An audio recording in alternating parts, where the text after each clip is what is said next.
তৃষাকে দেখার সাথে দপ করে ইভানের মেজাজ ফুটন্ত পানির ন্যায় টকবকে ওঠে। ওটা তৃষা। মস্তিষ্ক এটা ঠাউর করতে ইভান চোয়াল শক্ত হয়ে আসে। এতদিনে শুকিয়ে যাওয়া অপমানের ঘাটা দগদগ হয়ে উঠল। এই মেয়ে, এই একটা মেয়ের জন্য বন্ধু মহলে সে আজ থেকে ১.৫ বছর আগে চরম অপমানিত। শুধু কি বন্ধুমহল? বন্ধুমহল নাই, তাদের এলিট সোসাইটিতেও রীতিমতো কানাঘুষো চলছে। ভালোবাসা হারিয়ে যতটা না কষ্ট পেয়েছিল, তার থেকে বেশি কষ্ট হয়েছিল বন্ধুদের। তারপর সোসাইটির লোকদের তাকে নিয়ে তুচ্ছ-তাচ্ছিল্য, হাসি ঠাট্টায় কদিন হইচই পড়ে যায়। বিয়ের দিন করে পালিয়েছে, তাও আবার হবু বর ছোট ভাইয়ের সহায়তায়। নিশ্চয় ছোট ভাইয়ের সাথে অ্যাফেয়ার আছে। আজ সেই ছলনাময়ী নারীকে দেখে ঘৃণা ছাড়া কিছুই আসে না। পরপর ইভানের দৃষ্টি সরিয়ে নেয়। তাকাতে আজ রুচিতে বাড়ছে তার। নিজের উপর তার রাগ হচ্ছে। একসময় এই মেয়েটিকে সে পছন্দ করেছিল, বিয়ে করার জন্য উঠে পড়ে লেগেছিল। এখন এটা ভেবে ইভানের নিজের উপর নিজেরই আফসোস হচ্ছে। ইভান হঠাৎ উইলিয়াম শেক্সপিয়ারের লেখা একটি লাইন মনে পড়ল, all that glitters is not gold. তৃষার সাথে এই বাগধারাটা খাপে খাপ। ইভান দৃষ্টি নামিয়ে চুলের ভাঁজে আঙুল চালনা করে মনে মনে তাচ্ছিল্য হাসি হাসে। তন্মধ্যে পরিচিত মেলি গলার মিহির স্বর আসলো, ইভান। মুখে প্রশস্ত হাসির রেখা নিয়ে ইভানের দিকে এগোয় তৃষা।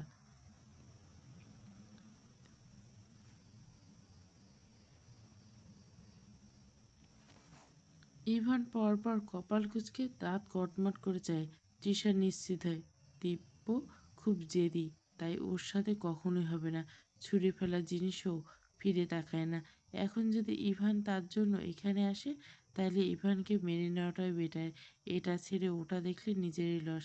যা লস হয়েছে হয়েছে, এখন পুরনো দিকে যাওয়াই বেটার হবে। মনে মনে এসব ভাবে তৃষা। মুখে কৃত্রিম বেদনার ছাপ টেনে নেয়। আরও বেদনাত্মক অসহায় কণ্ঠে বুলিয়ে ওড়ায়, ইভান, আই অ্যাম সরি। আমি খুব খুব সরি। আমি জানি আমার কোনো মুখ নেই তোমার সামনে দাঁড়ানোর। আমি আমার ভুলটা বুঝতে পেরেছি। সেদিন ওভাবে পালিয়ে যাওয়া আমার কোনো মতেই ঠিক হয়নি। ইভান, আমি রিপিট, আমি সত্যি অনুতপ্ত নিজের করা বোকামির জন্য। ইভান, তুমি দেখো দেখো, আমি নিজের ভুল শুধরে নিতে আবারও ফিরে এসেছি। আমি জানি তুমি আমাকে কতটা ভালোবাসো।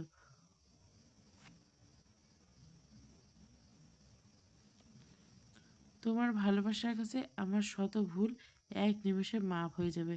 আর যেটা আমি করেছিলাম সেটা তো পড়াশোনার জন্য। তুমি তো আমাকে ডেনমার্ক যেতে দিতে রাজি হচ্ছিলে না। তাই আমি বাধ্য হয়ে ওরকম একটা সিদ্ধান্ত নিয়েছিলাম। তবে মানছি ওভাবে যাওয়া আমার অনুচিত। প্লিজ ইভান। Pardon me. হঠাৎ রাগের জায়গায় ইভানের হাসি পায়। ইভানের দু হাত প্যান্টের পকেটে গুজে শটাং দাঁড়িয়ে শব্দ করে গা দুলিয়ে হাসে। হাসি থামিয়ে দাঁত কিরমির বলে, নাইস অ্যাক্টিং। আর কোনো গুণ না থাকলে অ্যাক্টিংয়ের গুণটা ভালোই আয়ত্ত করছো। অ্যাক্টিংয়ে তোমার তো অস্কার হওয়ার কথা। এই একটা জিনিস খুব ভালো পারো। আর এই গুণ দিয়ে তো দিনের পর দিন ছেলেদের বোকা বানিয়ে রাখো। কথা বলতে বলতে আচমকা খানিকটা দূরত্বে দাঁড়ানো তনুজার দিকে নজর ইভানের, যে কিনা এক হাতে কাঁধে ব্যাগ ফিতা চেপে ধরে দৃষ্টি নত করে মূর্তির মতো দাঁড়িয়েছে। বান্ধবীর থেকে বিদায় নিয়ে সে খানিকটা দূরত্বে দাঁড়ায়। এদের দুজনের গলার মৃদু আওয়াজ তার কানে আসছে। তিশার কথা শোনার সাথে সাথে তনুজার বুকের ভেতরটা অস্থিরতা অনুভব লাগছিল। হঠাৎ কেমন শূন্যতা অনুভব হচ্ছিল। এই mycology new miss Trisha Chowdhury তাহলে সেই তৃষা, ইভানের এক্স? ইভান কি জবাব দিবে তাই শুনতে তনুজা আগ্রহী ছিল। ইভান, ট্রাস্ট মি, ভালো প্রেমিকা আমি হতে পারিনি, তবে আজ আই প্রমিস একজন ভালো জীবনসঙ্গী হয়ে সবাইকে দেখে দেব, বিলিভ মি। আর তোমার রাগ ক্ষোভ হওয়া স্বাভাবিক নয়, সেই থেকেই এমন বলছো। এই যে তুমি এখানে আসছো, আমি জানি আমাকে তোমার জীবনে ফিরে পেতে চাও। আমি আর কোনো বোকামি করতে চাই না। I will come back to your life you if you want. ইভানের খুব বাজেভাবে কিছু বলতে ইচ্ছে করলো, তবে কণ্ঠনালী অবধি শব্দগুলো আসলে মুখ দিয়ে বের করে না সে কোনো রকম শব্দগুলো গিলে নেয়। এরপর কিছু ভেবে মুখে হাসি টেনে নেয়।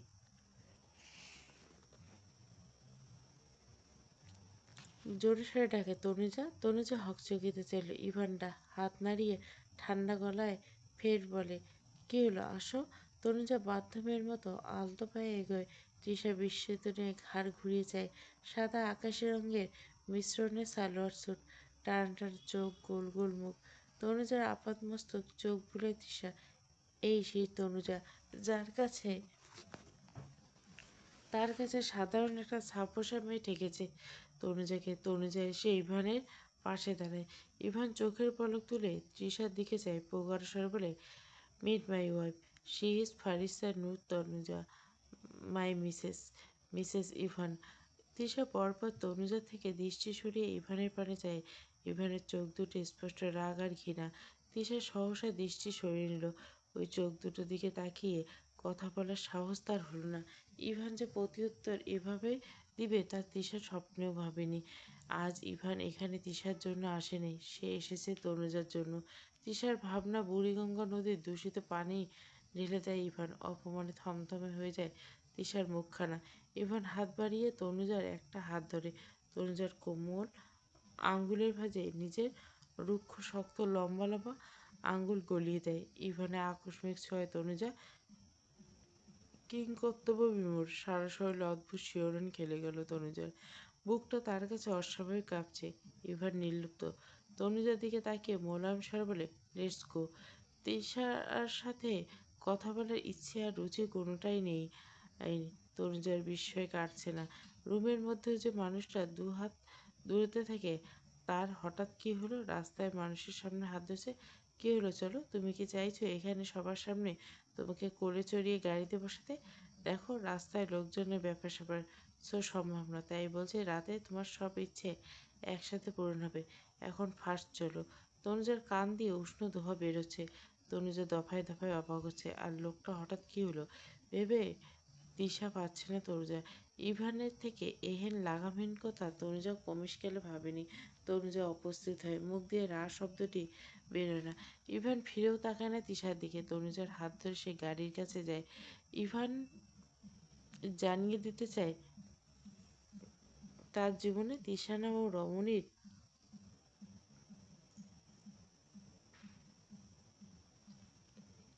আজ তিশার মতো অভিনয় দিয়ে সে তিশাকে উচিত শিক্ষা দিচ্ছে। ইভান ড্রাইভ করছে, তনুজা কোনা চোখে চাইছে। তনুজা কিছু প্রশ্ন করতে ইচ্ছে করছে, তবে সাহস কুলায় না।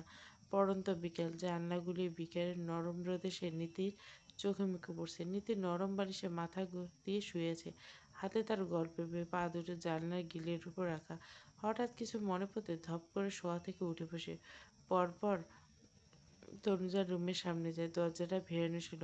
এই সময় ইভান তো বাড়িতে থাকে না, তাই নক না করে রুমে ঢুকে হালকা সে ঘরময় নজর বুলায়। ফাঁকা ঘর। ব্যালকনিতে সোজা ব্যালকনিতে যায়। সেখানে এক রমণী দু হাত বুকে গুজে উদাসীন হয়ে আকাশ পানে। নীতি পিছন থেকে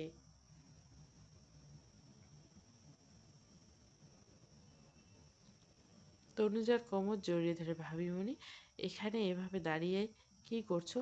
তনুজা উদাসীন হয়ে ভাবনা এতটাই ডুব দিয়েছিল যে নীতির উপস্থিতি টের পায়নি। আচমকা নীতির এভাবে ধারায় চমকে ওঠে।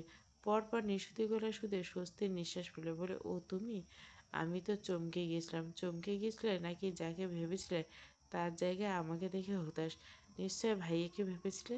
তোমার সে ভাবনা যে ঘুড়ি বালি দিয়ে সেখানে তোমার রায়বাগিনী ননদিনী পেলে, যে কিনা বিরক্ত করতে চলে এসেছিল। তনুজা নীতির দিকে তাকিয়ে অপ্রস্তুত হাসলো, বলল, এই না না, মোটেও ওরকম কিছু ভাবিনি। তুমি ভুল বলছো। আর কে বলছে আমি বিরক্ত? একলা ছিলাম, তোমার সাথে ভীষণ ভালো লাগছে। নীতি বিনিময়ে মিষ্টি হাসে। তনুজা মিষ্টি করে বলে, চলো রুমে বসবে। নীতি ব্যালকনি থেকে দোলনায় আয়েশ করে বসতে পারে।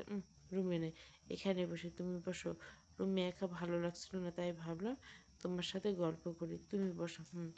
তনুজা নীতির পাশে বসে। নীতি এটা ওটা বলছে, তনুজা অল্প স্বল্প বলছে। অনেকক্ষণ গল্প করার পর নীতি হঠাৎ শুধে, ভাইমনি, তোমাকে একটা কথা জিজ্ঞাসা করবো, প্লিজ বেয়াদবি নিও না। কেমনে?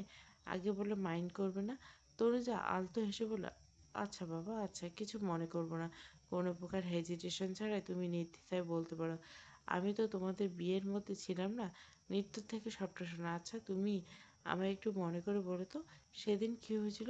তনুজার মুখের হাসি মুহূর্তে পুরো হাওয়াই মিঠাই মতো নাই হয়ে যায়। মুখটা স্নান হয়ে আসে। বলে, সে রাতের কথা আমি ঠিক মনে করতে পারি না। আমার পুরো রাতের কথা কিছুই মনে নেই। তবে সবটা যেটা ভাবে সেরকম কিছুই হয়নি, এটা আমি শিওর।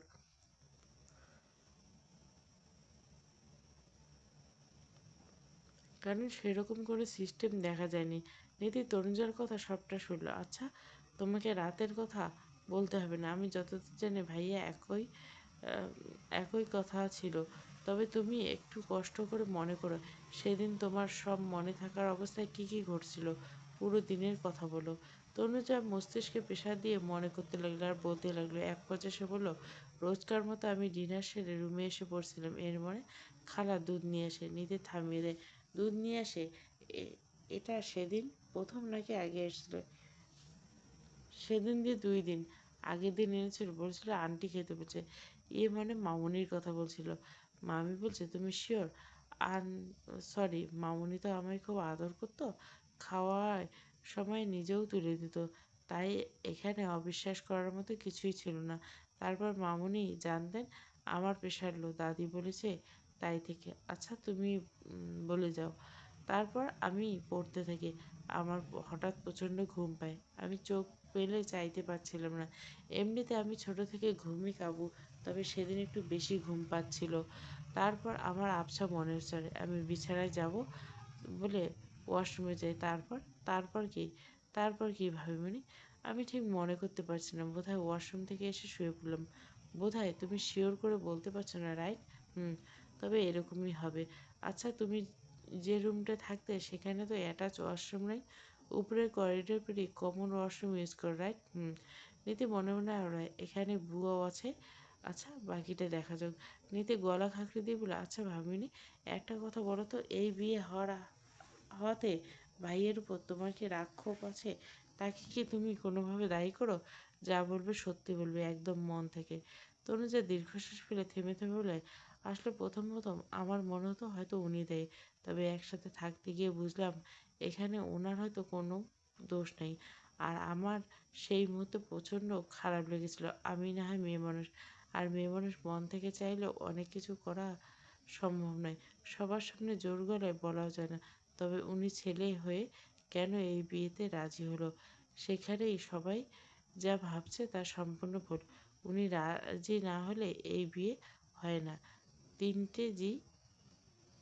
এতটুকু বলে থেমে যায় তনুজা, অসম্পূর্ণ রাখে। নীতি বুঝে কথাটা। 3টে জীবন বলতে তনুজা অ্যাকচুয়ালি কী বলতে চেয়েছিল। নীতি আলতো হেসে বলে, তোমাকে শুধু একটা কথাই বলতে চাই, মেনে নাও না আমার ভাইয়াকে। এটা আমার থেকে একটা সরল আবদার, এর বেশি কিছু না। আর হ্যাঁ, আমার ভাইয়াটা কিন্তু মানুষ হিসেবে খারাপ নয়। ভাইয়ের জীবনে কিছু ট্র্যাজেডি ভাইয়াকে চেঞ্জ করে দেয়। আমার মনে হয় তুমি চাইলে তাকে আবার আগের মতো কনভার্ট করতে পারো। তার দুঃখ কষ্ট ভুলিয়ে নিজের জন্য জায়গা করে নাও তার মনে। আর মানুষের জীবনে কিছু না কিছু অতীত থাকে, তবে সারা জীবন অতীত আঁকড়ে থাকে না অনেকে। নতুন করে বাঁচতে থেকে তনুজা অবাক হয়। এখন অতীত বলতে কি শুধু কি ইভানের কথা বলছে, নাকি তার কথা বলছে? তবে কি নীতি ওর আর দিব্যর কথা জানি? নীতি সরাসরি বলে তনুজাকে অস্বস্তিতে ফেলতে চায় না, তাই দ্রুত প্রসঙ্গ পাল্টে বলে, এই রে ভাবি, তুমি আমার ভাবি সম্পর্কে বড়, অথচ আমি নির্বোধের মতো ছাগলামি করছি, তোমাকে জ্ঞান দিচ্ছি। সরি ভাবিমণি। হাতে কানে ধরে নাক মুখ কুঁচকে হেসে নীতি বাচ্চামো স্বভাব দেখে তনুজা হেসে ফেলে। রাত 11টা পেরেছে। ইভান রুমে আছে। তনুজা বিছানায় না দেখে তার কপালে ভাঁজ। পরপর রুমে ঢোকার হাতে ব্লেজারটা সোফায় রাখে। একসাথে লাগানো বুক শেলফের সাথে সেট করা চেয়ারে নজর দেয় তনুজা। চেয়ারে বসে টেবিলের উপর থাকা বইয়ের উপর মাথা দিয়ে হাত দুটো টেবিলের উপর রেখে ঘুমাচ্ছে। এই মেয়েকে ঘুম কাতুরে রে বাবা! পড়তে এসে বসেও ঘুমাচ্ছে। কিন্তু ইভান তো জানে না দিদুন বলেছে স্বামীর জন্য অপেক্ষা করতে, আগেই না ঘুমিয়ে পড়তে। আজ অপেক্ষা করবে বলে বই নিয়ে ঝিমাচ্ছিল তনুজা। অবশেষে ঘুমের সাথে যুদ্ধে না পেরে মাথাটা টেবিলে রাখতে পাড়ি জমায় রাজ্যের ঘুমে। ইভার ওয়াশরুমে পরপর ফ্রেশ হয়ে গ্রিন কালার টি শার্ট আর অ্যাশ কালার ট্রাউজার গায়ে জড়ে তনুজা ওভাবে ঘুমিয়ে আছে, বেচারির উপর মায়া হলো। পাশে দাঁড়িয়ে ৩ বার করে ডাকায় পদক্ষেপ নিয়েও থেমে যায়। এত সুন্দর ঘুমটাকে ডেকে ভাঙতে ইচ্ছে করল না। আচমকা ইভান তনুজাকে কোলে তুলে নেয়, আলগোছে শুয়ে যায়। তনুজা ঘুমের মধ্যে ঠোঁট নাড়ল। একদম বাচ্চাদের মতো লাগলো। তনুজাকে শুয়ে দিয়ে সোজা হতে গিয়ে ইভানের টি শার্টে টান পড়ে। চোখে পড়ে তনুজার গলায় থাকা স্বর্ণের চেনটা তার টি শার্টে আটকে গেছে। ইভান তনুজার দিকে আরেকটু ঝুঁকে হাত দিয়ে বোতাম থেকে চেনটা ছাড়ানোর চেষ্টা করে সে। ইভানের গরম নিঃশ্বাস তনুজার গায়ে পড়ছে। ইভানের হাত দুটো কাঁপছে। মেয়েলি মিষ্টি গন্ধটা মাদকতার মতো ঠেকছে। ইভান চেনটা ছাড়ায়। পরপর তনুজার ঘুমন্ত নিষ্পাস মুখশ্রীর দিকে তাকালো। নিউ ফ্লারিশ রোজের মতো লাগছে মুখটা, পুরো আদুরে মায়ানো জড়ানো একটা মুখ। ইভান এক হাত তনুজার মুখের উপর থাকা বেবি হেয়ার সরিয়ে দেয়। তনুজার যেন চুম্বকের মতো টানছে তাকে। আকর্ষণ তীব্র থেকে তীব্রতর হচ্ছে। ইভান বড় বড় শ্বাস ফেলে শুয়ে পড়ে। মেয়েটা তাকে খুব বেশি জ্বালাতন করছে। তা কি সে জানে? সে তো বিভোরে আরামসে ঘুমাচ্ছে, এদিকে আরেকজনের ঘুম হারাম। ঘড়ির কাঁটা জানান দিচ্ছে বিকেল ৪টা ২৫ বাজে। নীতি পা দুটো বিছানায় তুলে বাবু মেরে বসে দাঁত দিয়ে নখ কাটছে। পাশে নিত্য কোলের উপর রাখা কুশনের কোনোই থেকে ডান হাতটা তার মাখনের মতো নরম গালে ঠেস দিয়েছে। বিজ্ঞের মতো গোল গোল চোখ করে চেয়ে কিছু ভাবতে থাকে। নিত্যের ভাবনায় ব্যাঘাত ঘটিয়ে নীতি নড়ে চড়ে বসে শুধায়, সব তো শুনলি? ভাবিমনি থেকে যা শুনেছি এ টু জেড তোকে বলা শেষ। একখান থেকে কোনো ক্লু পাওয়া গেল কি? তোর কি মনে হচ্ছে? নিত্য মুখের উপর দাঁতে দাঁত চেপে বলে, এই আপু, একটু ভাবতে দে তো। তোমার তো সব কিছুতেই তাড়াহুড়ো, একটু তর্স হয় না তোমার। ভালো করে না ভেবে কাকে গিয়ে কি বলে ফেলি। শেষমেশ আসল দোষী বাইরে থাকলো আর নির্দোষ কাউকে সন্দেহের তোপে মুখে ফেলে দেই না। বোনের এত বিজ্ঞ ভাবসাব দেখে, কথার ঝাঁজ দেখে আড়ালে মুখ ভেঙচি কেটে নিতেই। বোন এখন আবার কাকে সন্দেহ করবে? আল্লাহ মানুক। তবে বোনের সন্দেহ একেবারে নিছক নয়। এই যে সে দিব্য ভাইয়া বলে সম্বোধন করে না, এটা আর কারো খেয়াল না আসলে বোনের ঠিক খেয়াল আসে। এই নিয়ে বোন তো রীতিমতো সন্দেহ করে। একদিন তো সোজা প্রশ্ন করে উঠছিল, ব্যাপার স্যাপার কি আপু? তুমি ইভান ভাইকে তো বেশ ভাইয়া বলে রাখো, তবে দিব্য ভাইয়াকে কেন ভাইয়া বলো না? কেমন একটা উজ্জ্বল রাখো। ছোট মির্জা দিদি রাগী মির্জা বলে সম্বোধন করে, বিষয়টা মোটেও স্বাভাবিক নয়। বোনের এই সন্দেহটা মিথ্যে নয়। যবে থেকে দিব্যর প্রতি তার মনে সুপ্ত অনুভূতি জমছে, তারপর থেকে ভাইয়া ডাকতে নিতে ইচ্ছে করতো না। কিশোরী বয়স থেকে দিব্যকে তার ভালো লাগতো। অনার্সে ভর্তি হওয়ার পর একটু একটু অনুধাবন করলো, শুধু ভালো লাগে না, বরং সে দিব্যকে ভালোবাসে। কিন্তু মেয়ে বলে লজ্জা আর দ্বিধা কাজ করে। তাই আজও সরাসরি প্রপোজ করা হয়নি। আকারে ইঙ্গিতে বোঝানোর চেষ্টা করে হলো গাধাটা বোঝেনি। আর বুঝবে কী করে? সবসময় তো তার হাই মেজাজ নিয়ে চলে। নীতি বোনের করা প্রশ্নের উত্তর না দিয়ে সুন্দর করে হেনতেন বলে এড়িয়ে যায়।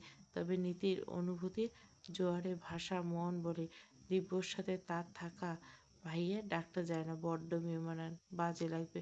শেষমেশ এমন অবস্থা হবে রোমান্টিক কে কোনো মুহূর্তে দিব্য জোর করে দুটো চুমু খেতে লাগলো। আচমকা বলে উঠল, ও ভাইয়া না প্লিজ।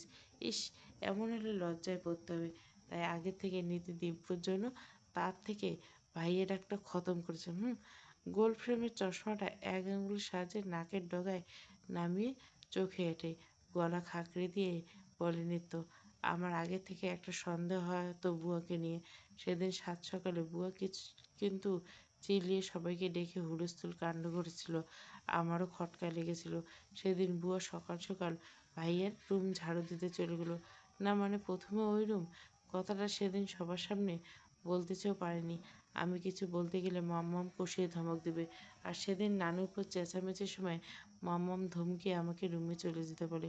কৌতূহল নিয়ে পরে যা আড়ালে লুকিয়ে চুরিয়ে দেখেছিলাম এতটুকুই। একটু থেকে সিরিয়াস হয়ে ফের বলতে লাগলো, ভাবিনের বয়ান থেকে জানলাম ভাবিনকে সেদিন দুধ দেওয়া হয় মামির আদেশ। বিভিন্ন সময় আমরা ক্রাইম নিউজে দেখি এসব কোমল পানীয় ভেতরে কিন্তু গন্ডগোল হয়। এখন সন্দেহ দুটো, এ বাড়িতে বাইরের লোক আসেনি, যা হয়েছে বাড়ির ভিতরের লোক দ্বারাই। কথা হলো বুয়া কেন এরকম করতে যাবে? তার কি উদ্দেশ্য? তার লাভ কি? নিশ্চয়ই কোনো লাভ আছে। লাভ ছাড়া আজকাল কেউ সুতোটাও সরবে না। বুয়াকে দিয়ে কেউ করাতে পারবে না। সে আড়ালে থাকা কেউ না। প্রথমে সন্দেহ মামি। আহা! মনের কথায় ভাঁজ দেখে মনে হচ্ছে কোনো বড় কেস স্টাডি করছে। তবে মামির নাম শুনতে নিতের চোখ দুটো কপালে ওঠে। তেতে উঠে ধমক দিয়ে বলে, এই এই, তুই কি বলতে চাইছিস? মামি এসব করতে যাবে কেন? আজব, মাথা ঠিক আছে তোর? নিত্যের নাকের পটাতন ফুলিয়ে বলে, আরে তুমি না বুঝে হাইপার কেন হচ্ছ? আমার পুরো কথাটা তো আগে শোনো। তারপর বাড়িতে দিব্য ভাইয়া ছিল না, তাই সে আপাতত সন্দেহের লিস্টে থাকছে না। মামা আমও বাড়িতে ছিলেন না।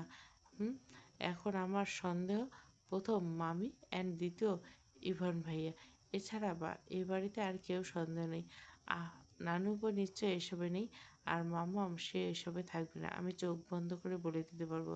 এখানে ভিকটিম ভাবি, বাদ বাকি সবগুলো তালিকায় এনে অনুসন্ধান চালিয়ে যাই। দেখা যাক শেষমেশ কী হয়। ওকে ওকে। নীতি বিরক্ত হয়ে বলে। নিত্য ভুকুটি করে মৃদুস্বর বলে, আজকে আমাদের একটা সুবর্ণ সুযোগ আছে। মাম্মাম দিদুনকে ডাক্তারের কাছে চেক আপ করাতে নিয়ে গেছে।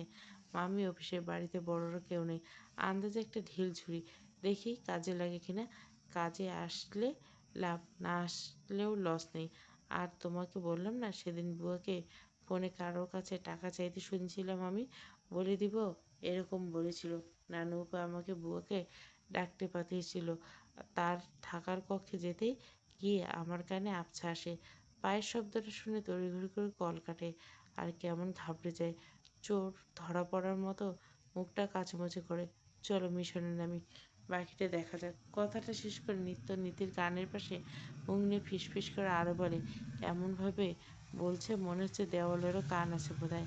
আর তারা শুনে ফেলে বড়সড় সমস্যা হবে। সেদিন সকালে নীতি যখন ক্লোরোফর্ম স্প্রের বোতলটা দেখেছিল আর পাশে থাকা নিত্যকে ডেকে দেখায়, নীতি অতটা না ভাবলেও নিত্য ভাবে আর বলে, স্প্রে? এটা দিয়ে তো মানুষকে অচেতন করা হয়।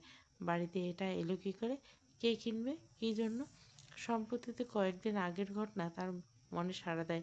এটা ইভানের বারান্দা বরাবর নিচে পড়েছে। এই নিয়ে সন্দেহ জোরালো হয়। নিত্য বলে, আচ্ছা কোনোভাবে সেদিন রাতে ইউজ করা হয়নি তো? না মানে ভাবিমণি নাকি সে রাতের কথা কিছুই মনে নেই। আবার ভাইয়াও সেম। ভাইয়া না হয় ড্রিঙ্ক করে তার মনে থাকে না, অতটা স্বাভাবিক অস্বাভাবিক নয়। তবে ভাবিমণি গোটা রাতের কথা মনে করতে পারে না। কিছু তো সমস্যা আছে। তাকে মেবি অবচেতন করা হয়েছিল।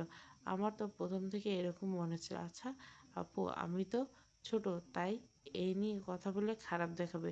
তাই তুমি ভাই বোনের থেকে শুনে নিও, পরে আমাকে বলো সেখান থেকে কোনো ক্লু পাওয়া যায় কি না।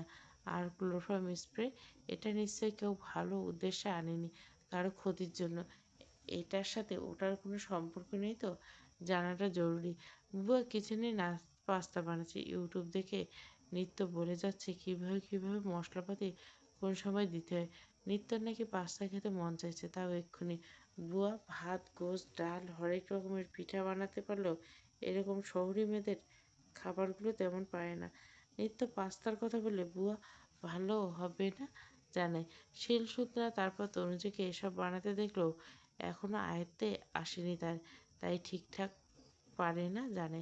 কিন্তু নিত্য নাছোড়বান্দার মতন বলে ইউটিউব থেকে বলে দেবে। হঠাৎ নিত্য ইউটিউব থেকে একটা ভিডিও জোরে সাউন্ড দিয়ে টেনে অন করে দেয়। সিসিটিভি ফুটেজ চেক করে ধরা পড়লে মূল আসামি। গোপন ক্যামেরায় এক এক করে সব তথ্য উন্মোচিত হয়। বাড়ির গৃহকর্মীর সহযোগিতায় এমন জঘন্য অপরাধ সংঘটিত হয়। গৃহকর্মী সহ মূল অপরাধী বর্তমান জেল হেফাজতে। প্যানে বুয়া প্যানে খুন্তি দিয়ে নাড়ছিল। তার হাত মৃদু কাঁপছিল। নিত্য ক্যাবিনেটের উপর বসে চোরা চোখে সবটা অবলোকন করে। ভিডিও পুশ করে নিত্য এক লাফে নেমে দাঁড়ায়। খুঁজে কিসমিটে কৌটো বের করে তার থেকে কয়েকটা কিসমিস খায়। মুখ পুরো চিবোতে থাকে। কিসমিস খেলে নাকি বুদ্ধি বাড়ে। এবার বুদ্ধি বাড়িয়ে সে ফিল্ডিংয়ে নামে। গম্ভীর মুখশ্রীতে বুয়ার পানে চায়। কপালে প্রগাঢ় ভাঁজ ফেলে ভড়কে করে বলে, তুমি বোধহয় জানো না আমাদের বাড়িতে গোপন ক্যামেরা আছে, যেটা বাড়ির কোণে লুকিয়ে রাখা আছে। আমি আজকে কিছু কারণে পুরনো ফুটেজ চেক করছিলাম। সেই সময় সেদিন তনুজা ভাবি আর ভাইয়ার এক রুমে সেদিন পুরো ঘটনাটা দেখেছি। বুয়ার হাত পায়ে কম্পন ক্রমশ বাড়তে থাকে, কপাল বেয়ে ঘাম ঝরছে। অতটা না জানলেও টিভি সিনেমা দেখে এসব সিসি টিভি ক্যামেরা সম্পর্কে অল্প স্বল্প আছে। এই বাড়িতে শুধু মেইন গেটে দুই দিকে দুটো সিসি টিভি ক্যামেরা এ যাবৎকালে সে দেখে আসছে সে। বাড়ির ভেতরে তো আছে অজানা তার। আর বড়লোকদের বড় ব্যাপার-স্যাপার সে জানবে কী করে? তাদের সম্বন্ধে জানা বোঝার সাধ্যি তার আছে নাকি? নিত্যর কথায় ভুয়া ভরকার হ হচকায়। নিত্য পুরোদমে সুন্দর করে মিথ্যে বলে কথা বের করতে চায়। ফুটেজে স্পষ্ট দেখা যাচ্ছে তুমি তনুজা ভাবিকে। এতটুকু বলে থামে নিত্য। বুয়ের হাত পা থরথর করে কাঁপছে। খুন্তি দিয়ে নাড়তে গিয়ে হাত থেকে ছিটকে নিচে পড়ল। মুহূর্তে ঝনঝনির শব্দ চারিদিকে ছড়িয়ে পড়ল। নিত্যের কপালে ভাঁজ গাঢ় করে বলতে থাকে, কেন করছো এসব? কে বলেছে করতে বলো? তাছাড়া বাড়ির সবাইকে কিন্তু ফুটেজগুলো দেখিয়ে দিব। শেষে জেলের ঘানিটা আনতে হবে কিন্তু। তাই বলছি সময় থাকতে থাকতে সত্যিটা বলে দাও। পাস্তাগুলো প্যানে লেগে যাচ্ছিল, পোড়া পোড়া গন্ধ বেরোচ্ছে। বুয়া সেদিকে মনোযোগ নেই। সে রীতিমতো কাঁপছে আর ঢোক গিলছে। নিত্যের সন্দেহ আর টোপটা ঠিকই লাগছে। বুয়াকে নিজেকে স্বাভাবিক রাখতে মেয়েকে রাগ দেখে জোর করে বলল, কি কইতেছো তুমি? আমি কি করবো? হ্যাঁ, মাথা মুন্ডু ঠিক আছে তোমার? হুদাই কিসব কইতেছো আর কিসের? বুয়ার জোর গলায় নিজের জাহির করতে চায়। নিত্য এক হাতে চূড়াটা অফ করে, তারপর চলে যাওয়ার জন্য পা বাড়ায় আর বলে, জানি তো এমনি এমনি বলবে না। এক্ষুনি পুলিশকে ফোন করে আসতে বলে আর ফুটেজগুলো এক এক করে সবার ফোনে দেই। পুলিশ দু চার ঘা পড়লে গড় গড় করে মুখ খুলবে। নিত্য পা বাড়ায়। পুলিশের নাম শুনে বুয়ার পায়ের তলায় মাটি সরে যায়। চোখ অন্ধকার দেখতে থাকে। হঠাৎ দুঃখে কেঁদে ওঠে বুয়া। নিত্যর দুই হাত আঁকড়ে ধরে হাউমাউ করে কাঁদতে কাঁদতে বলে, আল্লাহর দোহাই লেগে নিত্যমা, আমারে তুমি পুলিশ ডাইকো না। বিশ্বাস করো আমার কোনো দোষ নেই। আমি ইচ্ছে করে করিনি। নিত্যর মুখে খুশির ঝিলিক দেখা যায়। তাদের বাড়ির বাইরে সিসি ক্যামেরা থাকলে ভেতরে নেই, এটা তো একটা আন্দাজে ঢিল ছিল। তবে কিছু সন্দেহ ছিল। অল্প স্বল্প মিথ্যে থেকে যদি ভালো কিছু হয় তাহলে সেটা নিশ্চয় দোষের নেই। আগে ভালোই হলো। নিত্য বুয়ার একটা হাত ধরে টানতে টানতে লিভিং রুমে আনে, যেখানে আগে থেকে নীতি বসেছিল। নিত্য তীক্ষ্ণ দৃষ্টিতে চেয়ে থাকে। কে বলছে? আর কি জন্য এসব করছো সবটা খুলে বলো। ফ্যাস ফ্যাস করবে কাঁদতে কাঁদতে আওড়ায়। বিশ্বাস করো তোমরা, আমি নিজের থাইকে কিচ্ছু করিনি, আমারে কইছিল তাই। নীতি প্রশ্ন ছুড়ল, কে কইছিল? কান্নার বেগ বাড়িয়ে জবাব দেয়, আমি ছেলেটার নাম জানি না, তবে দেখেছি কয়েকবার। দিব্য নিজের রুমে ছিল। দুপুরে ভাত ঘুম দিয়ে ফ্রেশ হয়ে বাইরে যাচ্ছিল। সিঁড়ি ভেঙে নিচে নামতে বুয়াকে কাঁদতে দেখে তাকে ঘিরে নিত্য আর নীতি দু বোনের অগ্নিচক্ষু নিয়ে দাঁড়িয়ে থেকে বারবার কয়েকটা পলক ঝাপটায় দিব্য। লম্বা লম্বা পা ফেলে এগিয়ে গিয়ে ধমক দিয়ে বলে, কি হচ্ছে এখানে? তোরা কি করছিস? আর বুয়া কি হচ্ছে? দুই বোন ঘাড় ঘুরিয়ে দিব্যকে এক পলক চাইল। বুয়া মাথা নিচু করে ফুঁপিয়ে কাঁদছে। নীতি তপ্ত নিঃশ্বাস ফেলে বলল, কি হয়েছে সেটা বুয়া নিজে বলবে। সেদিন ভাই বোনের সাথে কি করেছে সেটাও বলবে, কার কথাতে করেছে সেটাও বলবে। দিব্য চোখে মুখে বিস্ময় প্রকাশ করল। ও তো কদিন ধরে আসল ঘটনা জানার জন্য মরিয়া। দিব্য অস্ত্র পায়ে ফেলে এগায় তনুজার রুমে ছিল। হঠাৎ কারো কান্নার শব্দ ভেসে আসে। উৎস খুঁজতে নিচে আসছিল। দিব্যর দিকে নজর পড়তে তার পা দুটো থেমে যায়। একবার রুমে যেতে মন চায় কিন্তু পারে না। একজন মানুষ কাছে, তারপর গরিব অসহায় মানুষদের প্রতি তনুজার দরদ সহানুভূতি একটু বেশি। নিজেও যে বড্ড অসহায় তাই তো। আর নয়তো তার ভেতরে সুন্দর একটা কোমল হৃদয় আছে। অন্যের ব্যথায় ব্যথিত হওয়া। তাই তনুজা ফিরতে চেয়েও পারল না। এক পা করে ক্রমশ নিচে নামতে থাকে। দিব্যর হাতের আঙুলগুলো মুষ্টিবদ্ধ হয়ে যায়। দাঁত কটমট করে বলে, কার কথার মতো? আর কি করছো? এক সেকেন্ড দেরি না করে খুলে বলবে কিন্তু। ফার্স্ট অ্যান্ড ট্রুলি সবটা বলো। দিব্যের ধমক দেওয়ার সাথে সে দেওয়ালে প্রতিদ্বন্দ্বী হতে থাকে। বুয়া কেঁপে উঠল। জরাজীর্ণ রংচটা শাড়ির আঁচলটা টেনে মুখে চেপে ধরে ডুকরে কেঁদে উঠল। হাউমাউ করে কাঁদছে। তনুজা এগিয়ে এসে নিত্য দুই আঙুল কানের গুঁজে বিরক্ত হয়ে বলছে, এই থামবে তুমি? ভ্যাবা করে পাছে কাঁদো, আগে সবটা বলো। নিত্য দুই বোনে এহেন আচরণে তনুজা চরম আশ্চর্যিত হয়ে চেয়ে থাকে। তারা দুই বোন তো যথেষ্ট ভদ্র আর ভালো, তাহলে এখন কি জন্য বুয়ার সাথে রুড আচরণ করছে? দিব্য মানেই একটা জম, যে রাগ রে বাবা। তার ধমক শুনে বুয়ার হৃৎপিণ্ড ছিটকে বেরিয়ে আসার জো হয়েছে। বুয়া দিব্যর পা জড়িয়ে ধরে। আমি কিছু করি নাই গো বাপ, আমার কোনো দোষ নাই, বিশ্বাস করো। দিব্য দাঁত কটমট করে নীতির পানে চেয়ে এক আঙ্গুলে নাড়িয়ে ইশারা করে। নীতি বুয়ার বাহু টেনে ছাড়িয়ে সোজা করে বলে, উহ, তাড়াতাড়ি বলো, বেশি বেশি দেরি করলে কিন্তু ছোট মির্জা ডিরেক্ট অ্যাকশনে যেতে পারে। সব বলো, কে বলেছে আর কিভাবে বলছে। বুয়া চোখের জল নাকের জল এক করে বলতে থাকে, একটা ছেলে আমারে কয়দিন ধরছিল, টাকার লোভ দেখাইছিল, কামটা করলে নাকি মেলা টাকা পাইব। গরিব মানুষ তো বোঝেন, প্রথমে রাজি হইনি, পাছে গিয়া লোভে পইড়ে রাজি হয়ে আমি ভুল কইরে ফেলেছি। দিব্য বাবারে, আমারে মাফ করে দাও। দিব্যর কপালে রগগুলো দপদপ করছে, এক হাত কোমরে, অন্য হাতে কপাল স্লাইড করছে। যে তনুজা ফ্যালফ্যাল চোখে চেয়ে আছে আর বিস্মিত হচ্ছে। দিব্য কষে আর একটা ধমক দিতে বুয়া হড়বড় করে বলতে লাগলো, তনুজা মারে আর ইভান বাবাজিরে একসাথে দেখা সকলের কাছে খারাপ বানাতে চাইছিল, যাতে করে খালাম্মা তনুজারে এই বাড়ি থেকে তাড়ায় দেয়। এর বেশি কিচ্ছু জানি না আমি। ওই পোলা যেভাবে কইছে আমি খালি তাই করছি। নিতে দাঁত কিরমিরি বলল, এত দৃশ্যপট বাদ দিয়ে কিভাবে করেছিল সেটা বলো, পরে ওই ছেলেকে বের করছি। দিব্য একটু অবাক হয়, তার মনে অন্য কেউ, এখানে ইভান নয়। বুয়া কেঁদে কেটে বন্যা ভাসিয়ে দিচ্ছে। থেমে থেমে বলে, তনুজার খাবারে ঘুমের ওষুধ দিয়েছিলাম আমি, হেডা দুধে দিয়েছিলাম। তারপর তনুজা বাথরুমে থাইকা ঘুমে নিজের ঘরে যাইবার পাচ্ছিল না। মায়েরা এমনি ঘুম কাবু, কয়েকদিনে আমি এটা খেয়াল করছি।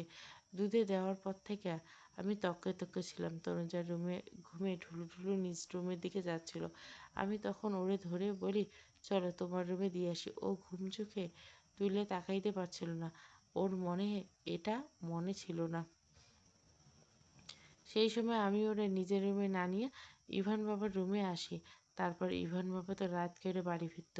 রুমে ঢোকার আগে দিয়ে আমি মেন সুইচ অফ করে দিই। ইভান বাবা এমনি মদ খেয়ে আসে, তার তো আর হুশ টুস কমেই থাকে।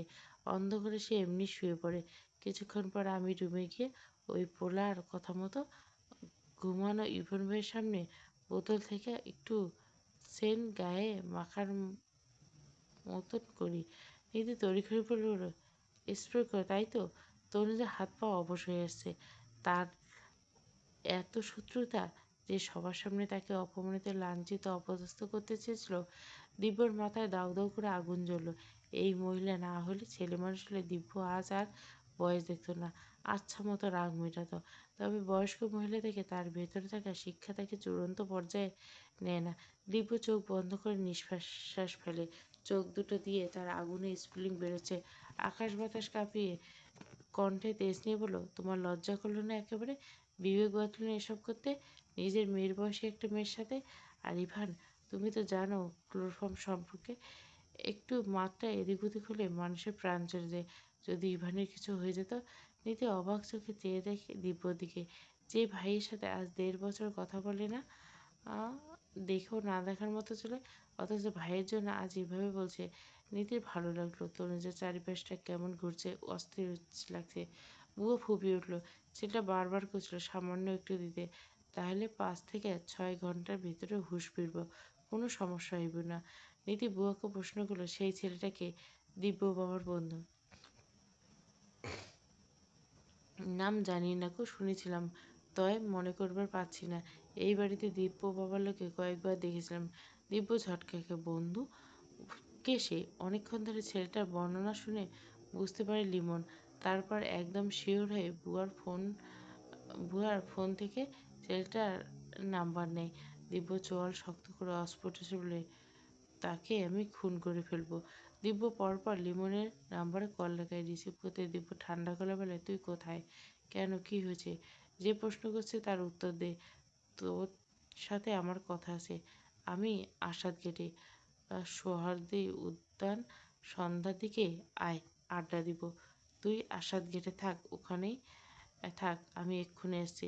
দিব্য পাগলা শাড়ির মতো নিয়ে ছুটে যায়। কী জন্য এসব হচ্ছে, এর পরিণাম যে কতটা ভয়াবহ দিব্য বুঝিয়ে দিবে। দিব্য এভাবে যাওয়া দেখে নীতি চিন্তায় পড়ে যায়। তনুজা পাথরের মতো নিস্পন্দন চোখে চেয়ে থাকে। নীতি বড় বড় শ্বাস ফেলে বলে, দিব্য এভাবে যেতে দেওয়া ঠিক হলো না। ওর যে রাগ, শেষে মার্ডার টার্ডার করে ফেলে, ওকে আটকানো দরকার। কিন্তু ও তো বেরিয়ে গেল, এখন কি করে? মামিকে ফোন করব? নীতি ফোন নিয়ে পরপর মামিকে ইভানকে কল করে। রিং হতে কেউ রিসিভ করে না। আজ অফিসে গুরুত্বপূর্ণ কাজ আছে, নিশ্চয়ই ওরা মিটিংয়ে ব্যস্ত। ও শিট, কেউ ফোন তুলে না। নীতি অসহায় চোখে চারিদিকে চাইল। তনুজার হাত ঝাঁকিয়ে বলল, আমি বুঝতে পারছি না এখন কি করব। এখন কি করলে ভালো হয়, কিছু বলো, এভাবে চুপ করে থেকো না। তনুজার সম্বিত ফিরে পায়, ওর টনক নড়ল। পরপর অস্থির হয়ে পড়ল, দিব্যকে আটকাতে হবে, ও অঘটন ঘটিয়ে ফেলতে পারে। জলদি চলো, ওকে আটকাতে হবে। কিন্তু ও কোথায় গিয়েছে? কল দাও ওকে। তোমার কি মনে হয় ও কল তুলবে? নেভার। অলরেডি আমি দুবার ওকে কল দিয়েছি। প্রথমবার কেটে দিয়েছে, পরের বার রিং হয়ে কেটে গেছে। নিতে বলে, 1 মিনিট, ভাইয়ের কথা বলার সময় আসাদকে থাক এটা বলেছিল তাহলে। নীতি আর এক মুহূর্ত দেরি না করে দৌড়ে রুম থেকে ব্যাগটা নিয়ে বেরোয়। তনুজা অস্থির চিত্তে বলে, আমি যাব। বুয়া আঁচলে মুখ চেপে ধরে মরা কান্না কাচ্ছে। নিত্য কানে তুলো গুজে নিয়েছে, সোফায় বসে ফোন স্ক্রল করছে। বুয়াকে শাসিয়ে যে সিকিউরিটি গার্ডকে ফোন করে বলে দিয়েছে, তাই পালানোর সুযোগ নেই। বাড়িতে সবাই ফিরুক, তারপর বিচার বসবে। আসাদ গেটে একটা ফার্মেসির দোকানের সামনে একজন বন্ধুর সাথে ছিল লিমন। দিব্য ঝড়ের গতিতে বাইক নিয়ে চালিয়ে যায়। মাঝখানে ট্রাফিক সিগন্যাল একবার আটকা পড়ে। ছোট বড় গাড়িগুলোকে টপকে ক্ষিপ্ত হয়ে ছুটে আসে, বাইকটা দাঁড় করিয়ে দেয়। বন্ধু দুজন হাস্যোজ্জ্বল মুখে এগিয়ে আসে।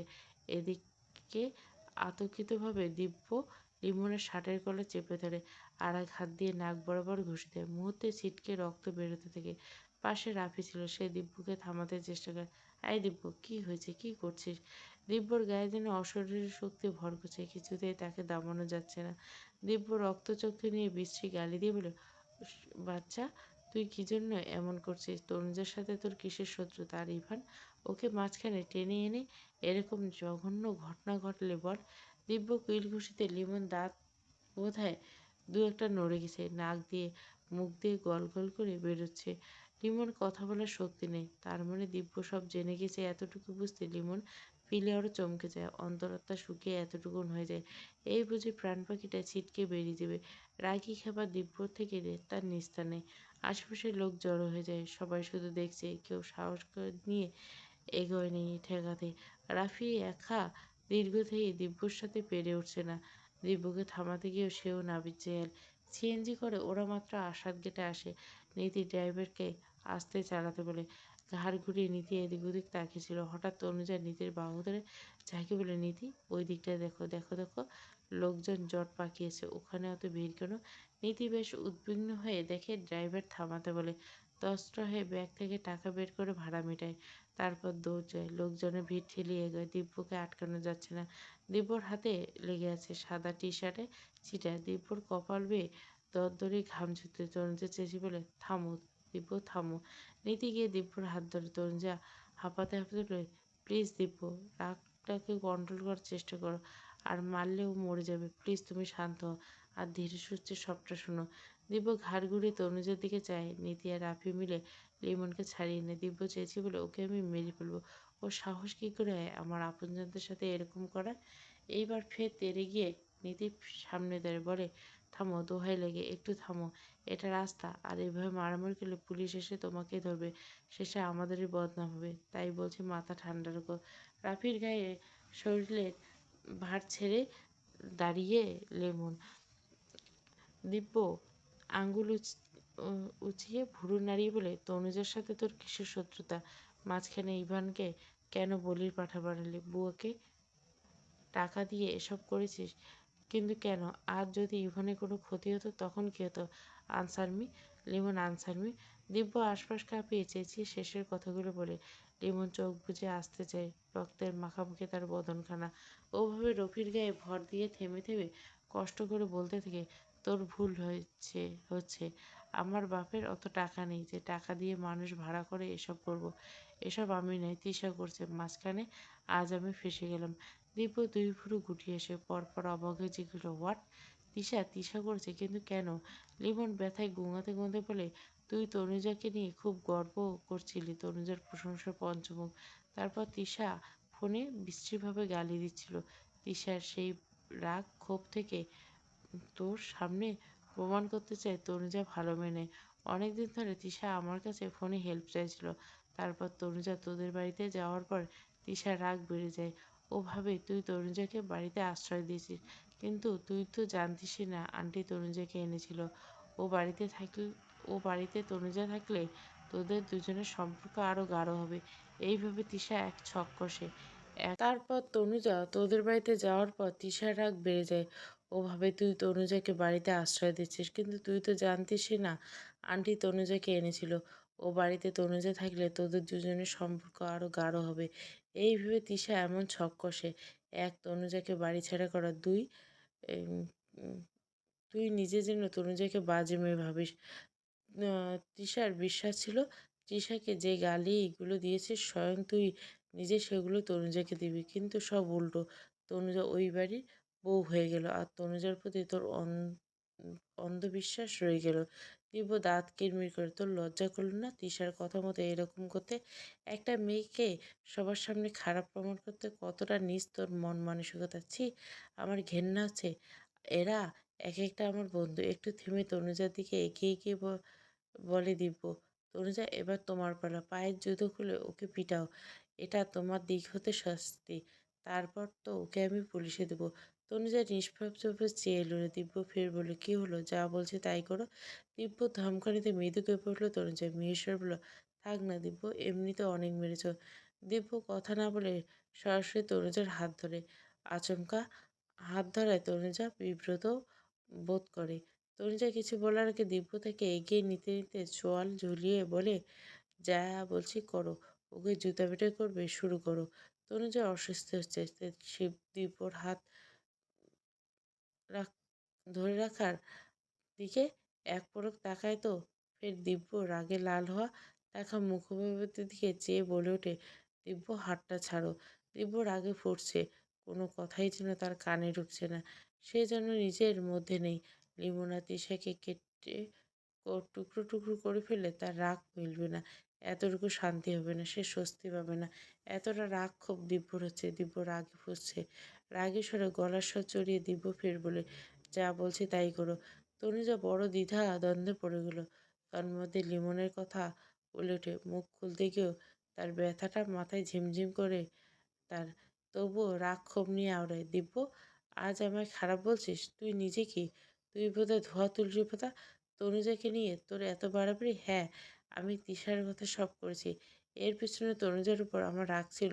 সেদিন ডিয়ার কমপ্লিট করতে ওকে প্রপোজ করে কত কড়া কথা বলে অপমান করলো, কিন্তু ঠিক তো কদিন পর তোর প্রেমে পড়লো। সেই রাগ থেকে আমি তিশাকে হেল্প করেছি। আর আজ তুই বড় করে বলছিস, আরে আমাদের সাথে বাজি ধরে তো তুই তরুণজাকে প্রেমে ফেলতে গিয়েছিলি তুই। দারুণ অভিনয় করলি মাইরি, অভিনয়ে মাত করলি। তনুজা তোর প্রেমে পড়লো, ওইদিকে তুই? কিন্তু ওটা তো বাজি ধরাই ছিল। আর তুই আমাকে বলছিস? নিজের দিকে তাকা, বড় ভাইয়ের হবু বউ। যদিও তৃষা বন্ধু ছিল, তারপর তো সেই সময় তৃষার পরিচয় ছিল তোর ভাইয়ের হবু বউ। তাকে নিজে পালাতে হেল্প করলি। ইভেন একসময় ফোনে দুজনে রিলেশনশিপে গেলে। হ্যাঁ, সবটা পরপর সবটা শোনায় তনুজার মাথায় আকাশ ভেঙে পড়ল। তনুজা বাকরুদ্ধ হয়ে গেল। স্তব্ধ হয়ে বিমূঢ় ঠাই রয়। দিব্য সম্পর্কে এমন কিছু শুনতে সে স্বপ্নেও ভাবেনি। দিব্য উঁচু মাথাতে মুহূর্তে নুইয়ে আসে। কোথাও যেন একটা অপরাধবোধ ভুগছে। আজ নিজের কাছে সে স্বচ্ছ নয়, কথাগুলো তো মিথ্যা নয়। তনুজা দিব্যর প্রতি ঘেন্নাচ্ছে। সে বাজি ধরা প্রেম ছিল, পুরোটাই অভিনয় ছিল। আর সত্যি তার তৃষার সাথে। এসব শুনে দিব্যর প্রতি ঘৃণার মাত্রা বাড়তে থাকে। পরপর সম্মিত ফিরে পেতে তনুজা তৎক্ষণাৎ দিব্যর হাতে রাখা হাতটা দিয়ে ছাড়ানোর চেষ্টা করতে তেজি কণ্ঠে বলে ওঠে, হাত ছাড়ো। আমার হাতটা ছাড়ো দিব্য। তোমার কোনো রাইট নেই এভাবে যখন তখন আমাকে ছোঁয়ার। একটা কথা কান খুলে শুনে রেখো, নেক্সট টাইম আমার সাথে কথা বলতে দুবার ভেবে কথা বলো। আমি তোমার গার্লফ্রেন্ড নই, মনে রাখবা। আমি তোমার গার্লফ্রেন্ড নই, মনে রাখবা। আমি তোমার বড় ভাইয়ের বিয়ে করা বউ, হবু বউ নই। তনুজা ধরে রাখা হাতটা মুহূর্তে ছেড়ে দেয় দিব্য, সাথে মাথা নুইয়ে পড়ে। মনে রাখবা, আমি তোমার বড় ভাইয়ের বিয়ে করাবো। দিব্যর কানে বার কয়েক কথাটা ঝনঝনি বাজতে থাকে। কিছু পর সময় নিয়ে দিব্যর মুখ থেকে অস্ফুট স্বরে বলে, সরি। এদিকে রাফি লিমনকে নিয়ে কেটে পড়ে সিএনজি রেখে ওঠে বলে হাসপাতালে নেওয়ার জন্য। নীতি শান্ত গলা বলে, বাড়ি চলো। আমার মনে হয় আপাতত তিশার ব্যাপারে হাইট রাখাই বেটার হবে, কারণ তিশা এসব করেছে। সেসব ধরতে গেলে তোমাদের দুজনের বিষয়টা সবার সামনে আসবে। জানি না ভাইয়া কীভাবে নিবে, কিন্তু নানুকে ঠিকভাবে নেবে না। তাই বলছি, এখন এসবের পিছনে বুয়া আর লিমন ছিল, এতটুকুই সবাইকে জানানোই ভালো হবে। পরে কোনো উপযুক্ত সময় ধীরভাবে ভাইয়াকে জানানো হবে।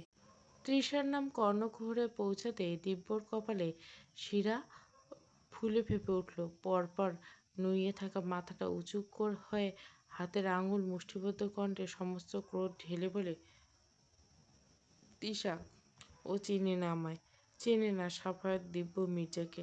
ওর কত বড় স্পর্ধা আমার বাড়ির বুয়াকে দিয়ে এত বড় নোংরা কাজ করাতে। এর শাস্তি কতটা ভয়াবহ হতে পারে ও ভাবতে পারে না। তিশাকে আমি দেখে নেব।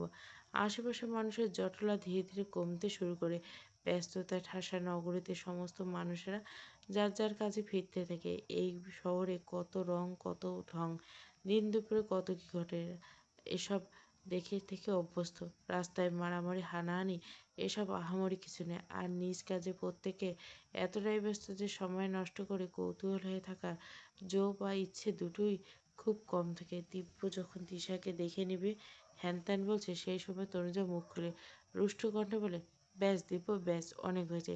তোমাকে এতটা প্রতিশোধ পড়ানো হবে না। অন্যায়কে দেখে নেওয়ার আগে ভালো করে নিজের দিকে একবার তাকাও। তিশা তো এমনি এমনি করেনি, কিন্তু সে রাগ ক্ষোভ থেকে এটা করছে। হ্যাঁ, তার হিংসে রাগ ক্ষোভটা পুরোটাই ভুল।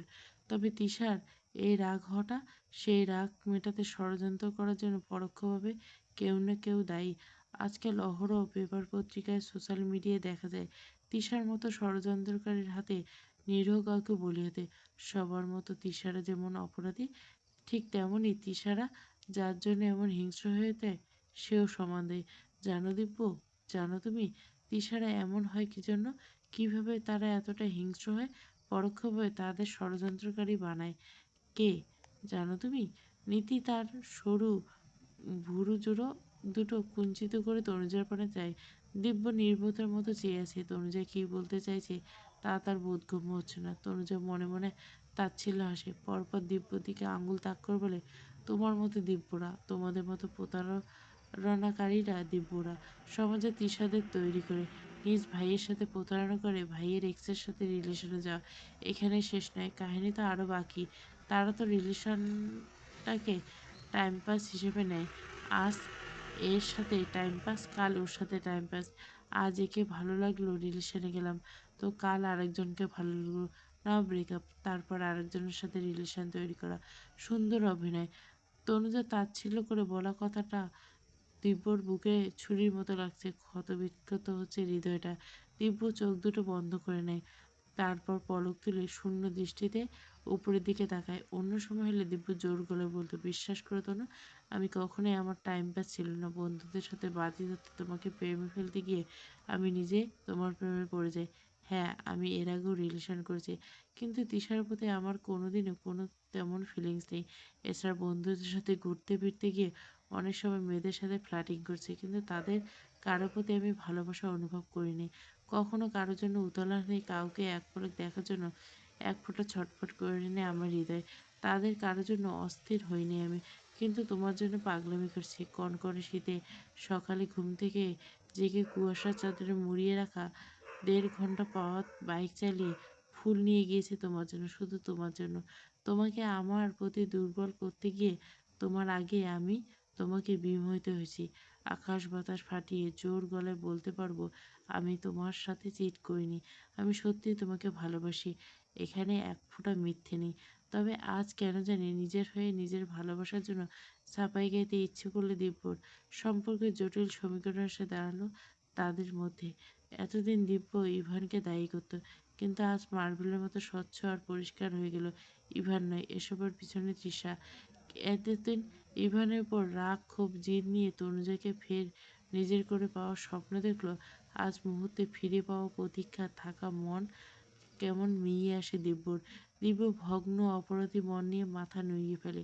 তনুজা বড় বড় শ্বাস ফেলে নীতির দিকে তাকালো। দীর্ঘশ্বাস ফেলে বলে, নীতি, আমার মনে হয় সত্যিটা বলাই বেটার। কোনো কিছু লুকানো ঠিক না, পাছে যদি গিয়ে সমস্যা হতে পারে। দিদুন যেভাবে নেয় নিবে, তারপর উনিও যেভাবে নেয় নিবে। তবে আমি কোনো মিথ্যে ছলনার মধ্যে নিজেকে রাখতে চাই না। কোনো কিছু লুকাতে বা আড়াল করতে চাই না। নীতি অস্থির চিত্তে বলে, তুমি আমার কথাটা একটু রিয়ালাইজ করার চেষ্টা করো ভাবিমণি। দেখো দিদুনকে তো তুমি চিনো, পুরো আমলে ধ্যান ধারণা। তোমার আর ছোট মির্জার কথা জানলে প্রচণ্ড অসন্তোষ হবেন। এবার আসি ভাইয়ের কথায়। ভাইয়ের মন মানসিকতা সম্পর্কে পুরোপুরি না হলে আমি অল্প স্বল্প অবগত। ছোট থেকে ভাইয়াকে দেখেছি। আমার মনে হয় তোমাদের রিলেশনের কথা জানলে ভাইয়া এই সম্পর্ক স্বাভাবিক রাখতে পারবে না। যেহেতু তোমাদের বিয়ে হয়ে গেছে, এখন এখান থেকে ফেরার উপায় নেই। তনুজা তৎক্ষণাৎ বলে ওঠে, নীতি তুমি ভুল বুঝছো। আমি ফিরে আসার কথা আজ পর্যন্ত বলিনি। প্রথম ওনাকে দায়ী করলো, আমি এটা তখনও বলিনি। আর আজও আমি ফেরার কথা বলছি না। দিব্য আড়ালে তপ্ত নিঃশ্বাস ফেলল, নিজেকে স্বাভাবিক করে বলল, নিতু তুই ঠিক বলছিস, আপাতত তৃষাকে হাইড রাখ। দিদুন ভুল বুঝে উল্টোপাল্টা কিছু করতে পারে। আর একবার সোসাইটিতে যেটা রটেছিল, ফের ওরকম কিছু রটলে ইভানের সমস্যা হবে। ও মানসিকভাবে ফের অসুস্থ হতে পারে। এই জন্য হলে সবটা প্রকাশ করার দরকার নেই। সমাজের লোকের কানে একবার কথাটা গেলে আলোর গতিতে ছড়িয়ে পড়বে। মির্জাবাড়ির বড় ছেলের বউ তাদের ছোট ছেলের সাথে সম্পর্কে ছিল। এইভাবে দিব্য কাট গলায় বলল। দিব্য বলা ইভানের মানসিক ট্রমার কথা শুনে তনুজা একটু দমে যায়, আর কিছু বলে না। দিব্য নীতিকে উদ্দেশ্য বলে, সন্ধ্যা হয়েছে নীতি, তুই তো। থেমে যায় দিব্য। তনুজার নাম অসম্পূর্ণ না করে মস্তিষ্ক সজাগ করে তনুজার বলা কথাটা পরপর স্মরণ হয়। 2 সেকেন্ড পর স্নেহাল বলে, নীতি তুই ওনাকে নিয়ে বাড়ি চলে যা। নীতি শুধরিয়ে ওঠে, তুমি যাবে না? তুমি চলো, তোমার সাথেই তো যাওয়া যাবে। দিব্য এদিক ওদিক তাকালো, আমার কাজ আছে, আমি পরে যাব। তারপর একটা রিক্সা থেকে হাত উঁচিয়ে ডাকলো, এই খালি। পরপর রিক্সা আসতে দিব্য তাড়া মিটিয়ে দেয়। এক পলক তনুজের দিকে তাকালো, তড়িৎ নজর সরিয়ে নীতিকে বলল, যা বললাম তাই কর। আর হ্যাঁ, বাসায় পৌঁছে মেসেজ দিস। নীতি মুখটা মলিন হয়ে আসলো, বুকের ভেতরটা কষ্ট অনুভব হচ্ছে, তবে বাইরে প্রকাশ করছে না। সেদিন রাতে দিব্য যখন নীতিকে তনুজার থেকে শুনতে বলেছিল, তারপর দিব্য তনুজার দিকে তাকানো, তনুজার দিব্যর এড়িয়ে যাওয়া, সবটাই নজরে আসে নীতি। সে অনুমান করছিল, তবে একদম শিওর ছিল না। আজ যখন নিজ কানে শুনল, সেই মুহূর্তে বুকে চিনচিন ব্যথা হয়। এখন দিব্যর মলিন মুখটা দেখে নীতির মায়া হচ্ছে। ইস, সবাই কেমন ভুল জায়গায় গিয়ে ফেঁসে যায়। তাদের বাড়ির ছেলেগুলোর ক্ষেত্রে কেন এমন হচ্ছে? নীতি উত্তর খুঁজে পায় না প্রশ্নের। মির্জা বাড়ির লিভিং রুমে পিনপতা নীরবতা। তনুজা আর নীতি বাড়ি ফেরার পরপর ইভান আর শিরিন সুলতান আসে। নীতির নাম্বার থেকে মিসড কল উঠে আসে দেখে মিটিং শেষ করে ইভান ব্যাক করে, এদিকে রিসিভ করে না। এর মধ্যে শিরিন সুলতানা ইভানের অফিস রুমে বসে বাসায় ফেরার কথা বললেন। নূরজাহান বেগম ফিরে নিত্যর থেকে সবটা শুনে বৌমাকে ইভানের সাথে নিয়ে তাড়াতাড়ি আসতে বললেন। ইভান 2 হাত প্যান্টের পকেটে গুজে শটাং হয়ে দাঁড়িয়েছে। নূরজাহান বেগম গম্ভীর মুখে বসে আছেন। ওনার পায়ের কাছে মেঝেতে বসে বুয়া কেঁদেই চলছে। সে আসার পর থেকে। তনুজা বাকিরা দাঁড়িয়ে। নীতি পরপর সবটা বলেন, বুয়া কিভাবে কি করছে আর কার কথা মতো। নূরজাহান গম্ভীর গলায় শুধলেন, তা ওই ছেলে কি নাম যেন বলো? ও হ্যাঁ, মনে পড়ছে, লিমন। সে কেন এরকম করবে? তার সাথে নাতবউর কিসের শত্রুতা? আর নাতবউকে চিনি বা কী করে? তনুজা দৃষ্টি নত করে। ইভান কোনা চোখে তনুজাকে পরখ করছে। তনুজার মুখশ্রী ভীত সন্ত্রস্ত লাগছে। তনুজা কি জবাব দেবে ভেবেছে না। তার মধ্যে নিতে হড়বড় করে বলল, নানুকো, এখনকার সময় কাউকে চেনা আবার ব্যাপার নাকি? কলেজে যাওয়া আসার পথেই দেখা হয়েছে। আর ওই ছেলে ভাবিমণিকে প্রপোজ করেছিল। ভাবিমণি ঠাস করে চড় মেরে রিজেক্ট করেছিল। সেই প্রত্যাখ্যান মেনে নিতে না পেরে ষড়যন্ত্র করে। এবার বুঝলে? নূরজাহান বেগম ভেতরে ভেতরে একটু খুশিই হলেন, মনে মনে সন্তোষ হন। আগে নাতবউ চট্টর মেরেছিল, ভালো করেছিল। তবে উপরে মুখটা গম্ভীর রেখেলেন। ইভানের মনে কিছু প্রশ্ন জাগছে, তবে এখানে সবার সামনে তনুজাকে প্রশ্ন করে বিব্রত অবস্থায় ফেলতে চায় না, আর না তো সবার মাঝে কোনোভাবে ছোট করতে। তাই আপাতত প্রশ্নগুলো মনের কোণে ঠেসে রাখে। নূরজাহান ফের জিজ্ঞাসা করে, দিব্য কই? সে ফিরল না? ছেলেটাকে কি খুব বেশি মেরেছে? শুধু বেশি না, খুব বেশি। কয়েকটা দাঁত পড়ে যাবে আমি শিওর। ঠোঁট কেটে গেছে, যা অবস্থা! ইস, রক্ত টক্ত থেকে শেষ সে গিয়ে আমার একটু মায়া হলো। আর অকালে বেচারা কয়েকটা দাঁত কাঁপাবে। এই আহারে, রীতিমতো আমার মায়া হলো। আহারে, ওই ফোকলা দাঁতরে কোন মেয়ে বিয়ে করবে? নিত্য সশব্দে হেসে উঠল। নূরজাহান দুই বোনের দিকে চোখ গরম করে তাকালেন। নীতি জিভ কেটে কামড় দিয়ে থেমে গেল। শিরিন সুলতানা বলল, মা, আমি তাহলে পুলিশে ফোন করি, বুয়াকে এসে নিয়ে যাও। এভাবে ঘুমের ওষুধ আর দিয়ে অপচেতন করা দণ্ডনীয় অপরাধ। যদি বড়সড় অঘটন ঘটতো তখন কি হতো? ওকে সাজা পেতে হবে, সাথে ওই ছেলের নামে ডায়েরি করব। পুলিশের নাম শুনতে আবার হাউমাউ করে কেঁদে দেয় বুয়া। নূরজাহান বেগমের পা জড়িয়ে বিলাপ করতে থাকে। নূরজাহান চ শব্দ উচ্চারণ করে এক হাত ছাড়াতে বলে, আহ ছাড়ো আর থামো, কানটা ঝালাপালা করে দিল তো দেখছি। আর এখন কাঁদছো কেন? আগে মনে ছিল না সেই জন্য কখনো অন্যায় করতে নেই? আজ নয় কাল ধরা পড়বে, স্বচ্ছ থাকতে হয়। আর কিছু না হোক না হোক দিন শেষে নিজের কাছে নিজেই স্বচ্ছ। আমি ভালো আছি বলে গর্ববোধ করতে হয়। সেদিন মোবাইলে বের করে ডায়াল করতে যাবেন, সেই সময় নূরজাহান ব্যগ্র কণ্ঠে বলে, দাঁড়াও ছোট বৌমা, পুলিশে কল করার দরকার নেই। সবাই বেশ অবাক। নূরজাহান ফের বলতে থাকেন, ওই ছেলের শাস্তি তো ছোট দাদুভাই নিজে হাতে দিয়েছে, আর বাকি রইল বুয়া আর তার ঘরের ছেলে মেয়ে। জেলে থাকলে ছেলে মেয়েদের বিয়ে থা দেওয়ার সমস্যা হবে, আর আমাদের দ্বারা কারো ক্ষতি হোক চাই না। তাই পুলিশে দিতে যাচ্ছে না। এক কাজ করো, এই মাসে যে কটা দিন কাজ করে হিসাব করে এই টাকা ওকে দিয়ে দাও, আর এক্ষুনি একে আমার চোখের সামনে থেকে দূর হতে বলো। কোনোদিন যেন আমার সামনে এই বাড়ির দৃশ্যমানে না দেখে। নিত্য চোখে মুখে বিস্ময় নিয়ে বলে, নানুবাবু, তুমি বুয়াকে এমনি ছেড়ে দিচ্ছ, তাও আবার টাকা দিয়ে? ও কাজ করছে, এটা ওর হক, সেটা তো আমরা মেরে খেতে পারি না। আর ক্ষমা করা খারাপ নয়, এই ক্ষমাস্বরূপ জেল হাজত থেকে বেঁচে দেয়। আর ওরা চেয়েছিল ষড়যন্ত্র করে খারাপ করতে, কিন্তু ওদের পরিকল্পনা ভেস্তে তো গেল। আমি আমার দাদুভাইয়ের জন্য লক্ষ্মীবন্ত একটা বউ পেলাম, যা আমার দীর্ঘদিনের স্বপ্ন ছিল। সেজন্য এই যাত্রায় ওকে ছাড়ে দিলাম। থেমে, যাও তোমরা রুমে যাও। ইভান দাদুভাই, রুমে গিয়ে ফ্রেশ হও। নাতবউ যাও। আর ছোট বৌমা, তুমি দিব্যকে ফোন করে আসতে বলো। আর সবটা শুনে একটা জিনিস ভালো লাগলো, দিব্য ইভানের জন্য টান দেখে। কথায় আছে না, রক্তের সম্পর্ক কখনো ধুয়ে যায় না, পানি কাটলেও দুই হয় না। খুব গর্ব করে বললেন নূরজাহান। বলতে গিয়ে দু চোখ চিকচিক করে উঠলেন। নীতি হালকা হাসার চেষ্টা করলো। যাই, রুমে গিয়ে রেস্ট নেবো, মাথাটা ভীষণ ধরছে। কালকে তো আবার হোস্টেলে ফিরতে হবে, সামনের মাস থেকে সেমিস্টার ফাইনাল। মাম্মাম, আমি আজ এক্ষুনি ঘুমিয়ে পড়বো, তাই ডিনারের জন্য ডেকে প্লিজ ডিস্টার্ব করো না, কেমন? অনেকক্ষণ ধরে নিজের সাথে যুদ্ধ করছে। সবার মুখে হাসি টেনে দাঁড়িয়েছিল নীতি। ওদিকে ভেতরটা আজ বড্ড ক্লান্ত। নীতি একলা থাকতে ইচ্ছে করছে। কয়েকটা শব্দ গুছিয়ে সুন্দর করে মিথ্যে বলে রুমে চলে যায়। হ্যাঁ, তবে এটা সত্যি, কালকে সে হোস্টেল যাচ্ছে, তার ছুটি শেষ। রুমে গিয়ে ক্লান্ত শরীরটা নিয়ে বিছানায় ধপ করে বসে পড়ে তনুজা।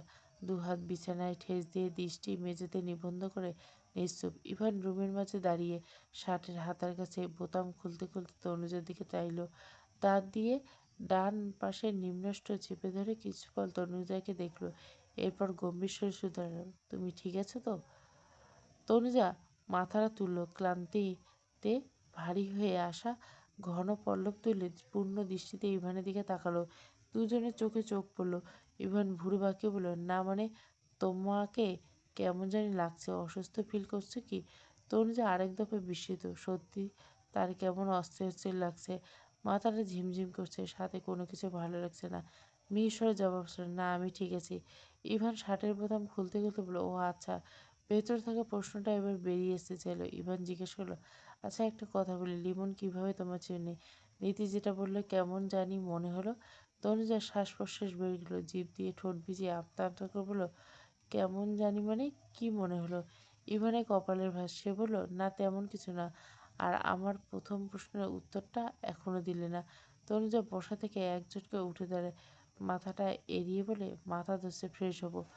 পরপর লম্বা পা ফেলে ওয়াশরুমে ঢুকে পড়ে। বেসিনের সামনে দাঁড়ায়, ট্যাপটা ছেড়ে দু হাতে পানি দিয়ে চোখে মুখে ছিটায়। মুহূর্তের মধ্যে মুখে থাকা পথের আলগা ধুয়ে মুছে সাফ হয়ে যায়। ইস, এমনি করে যদি কিছু মুহূর্ত আর পুরনো স্মৃতি মুখে জমা থাকা আলগা ধুলোর মতো সাফ হয়ে যেত, তাহলে বেঁচে থাকাটা সহজ হতো, নিজেকে হালকা লাগতো। তবে তনুজার দৃঢ় প্রত্যয় নেই, সে নিজেকে দ্রুত গুছিয়ে নেবে।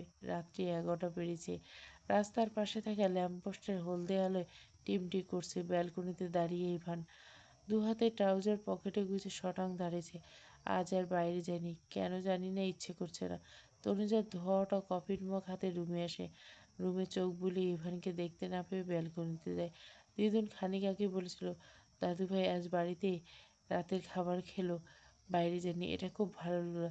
আর এই যে মেয়ে, সব সময় তো দেখি কেমন মুখ ভার করে থাকো, যত আমাবস্যার গ্রহণ আছে সব তো নিজের মুখে লাগিয়ে রাখো।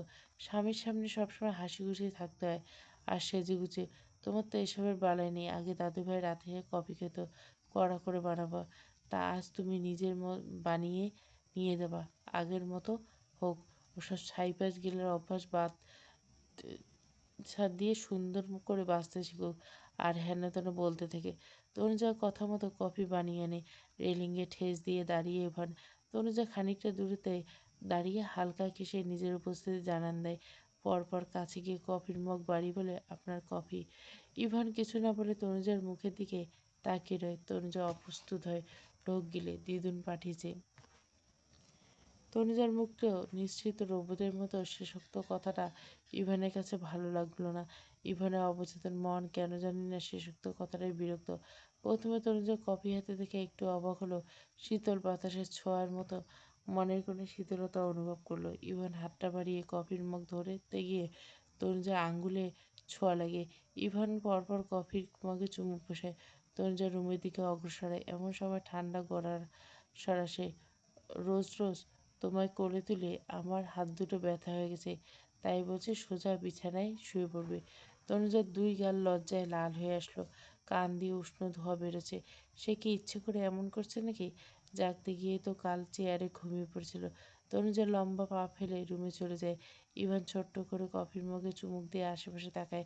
সে ভাবতে থেকে কি করবে, জীবনটাকে সবার মতো গুছিয়ে নেবে। আগে তনুজার সাথে কথা বলা জরুরি।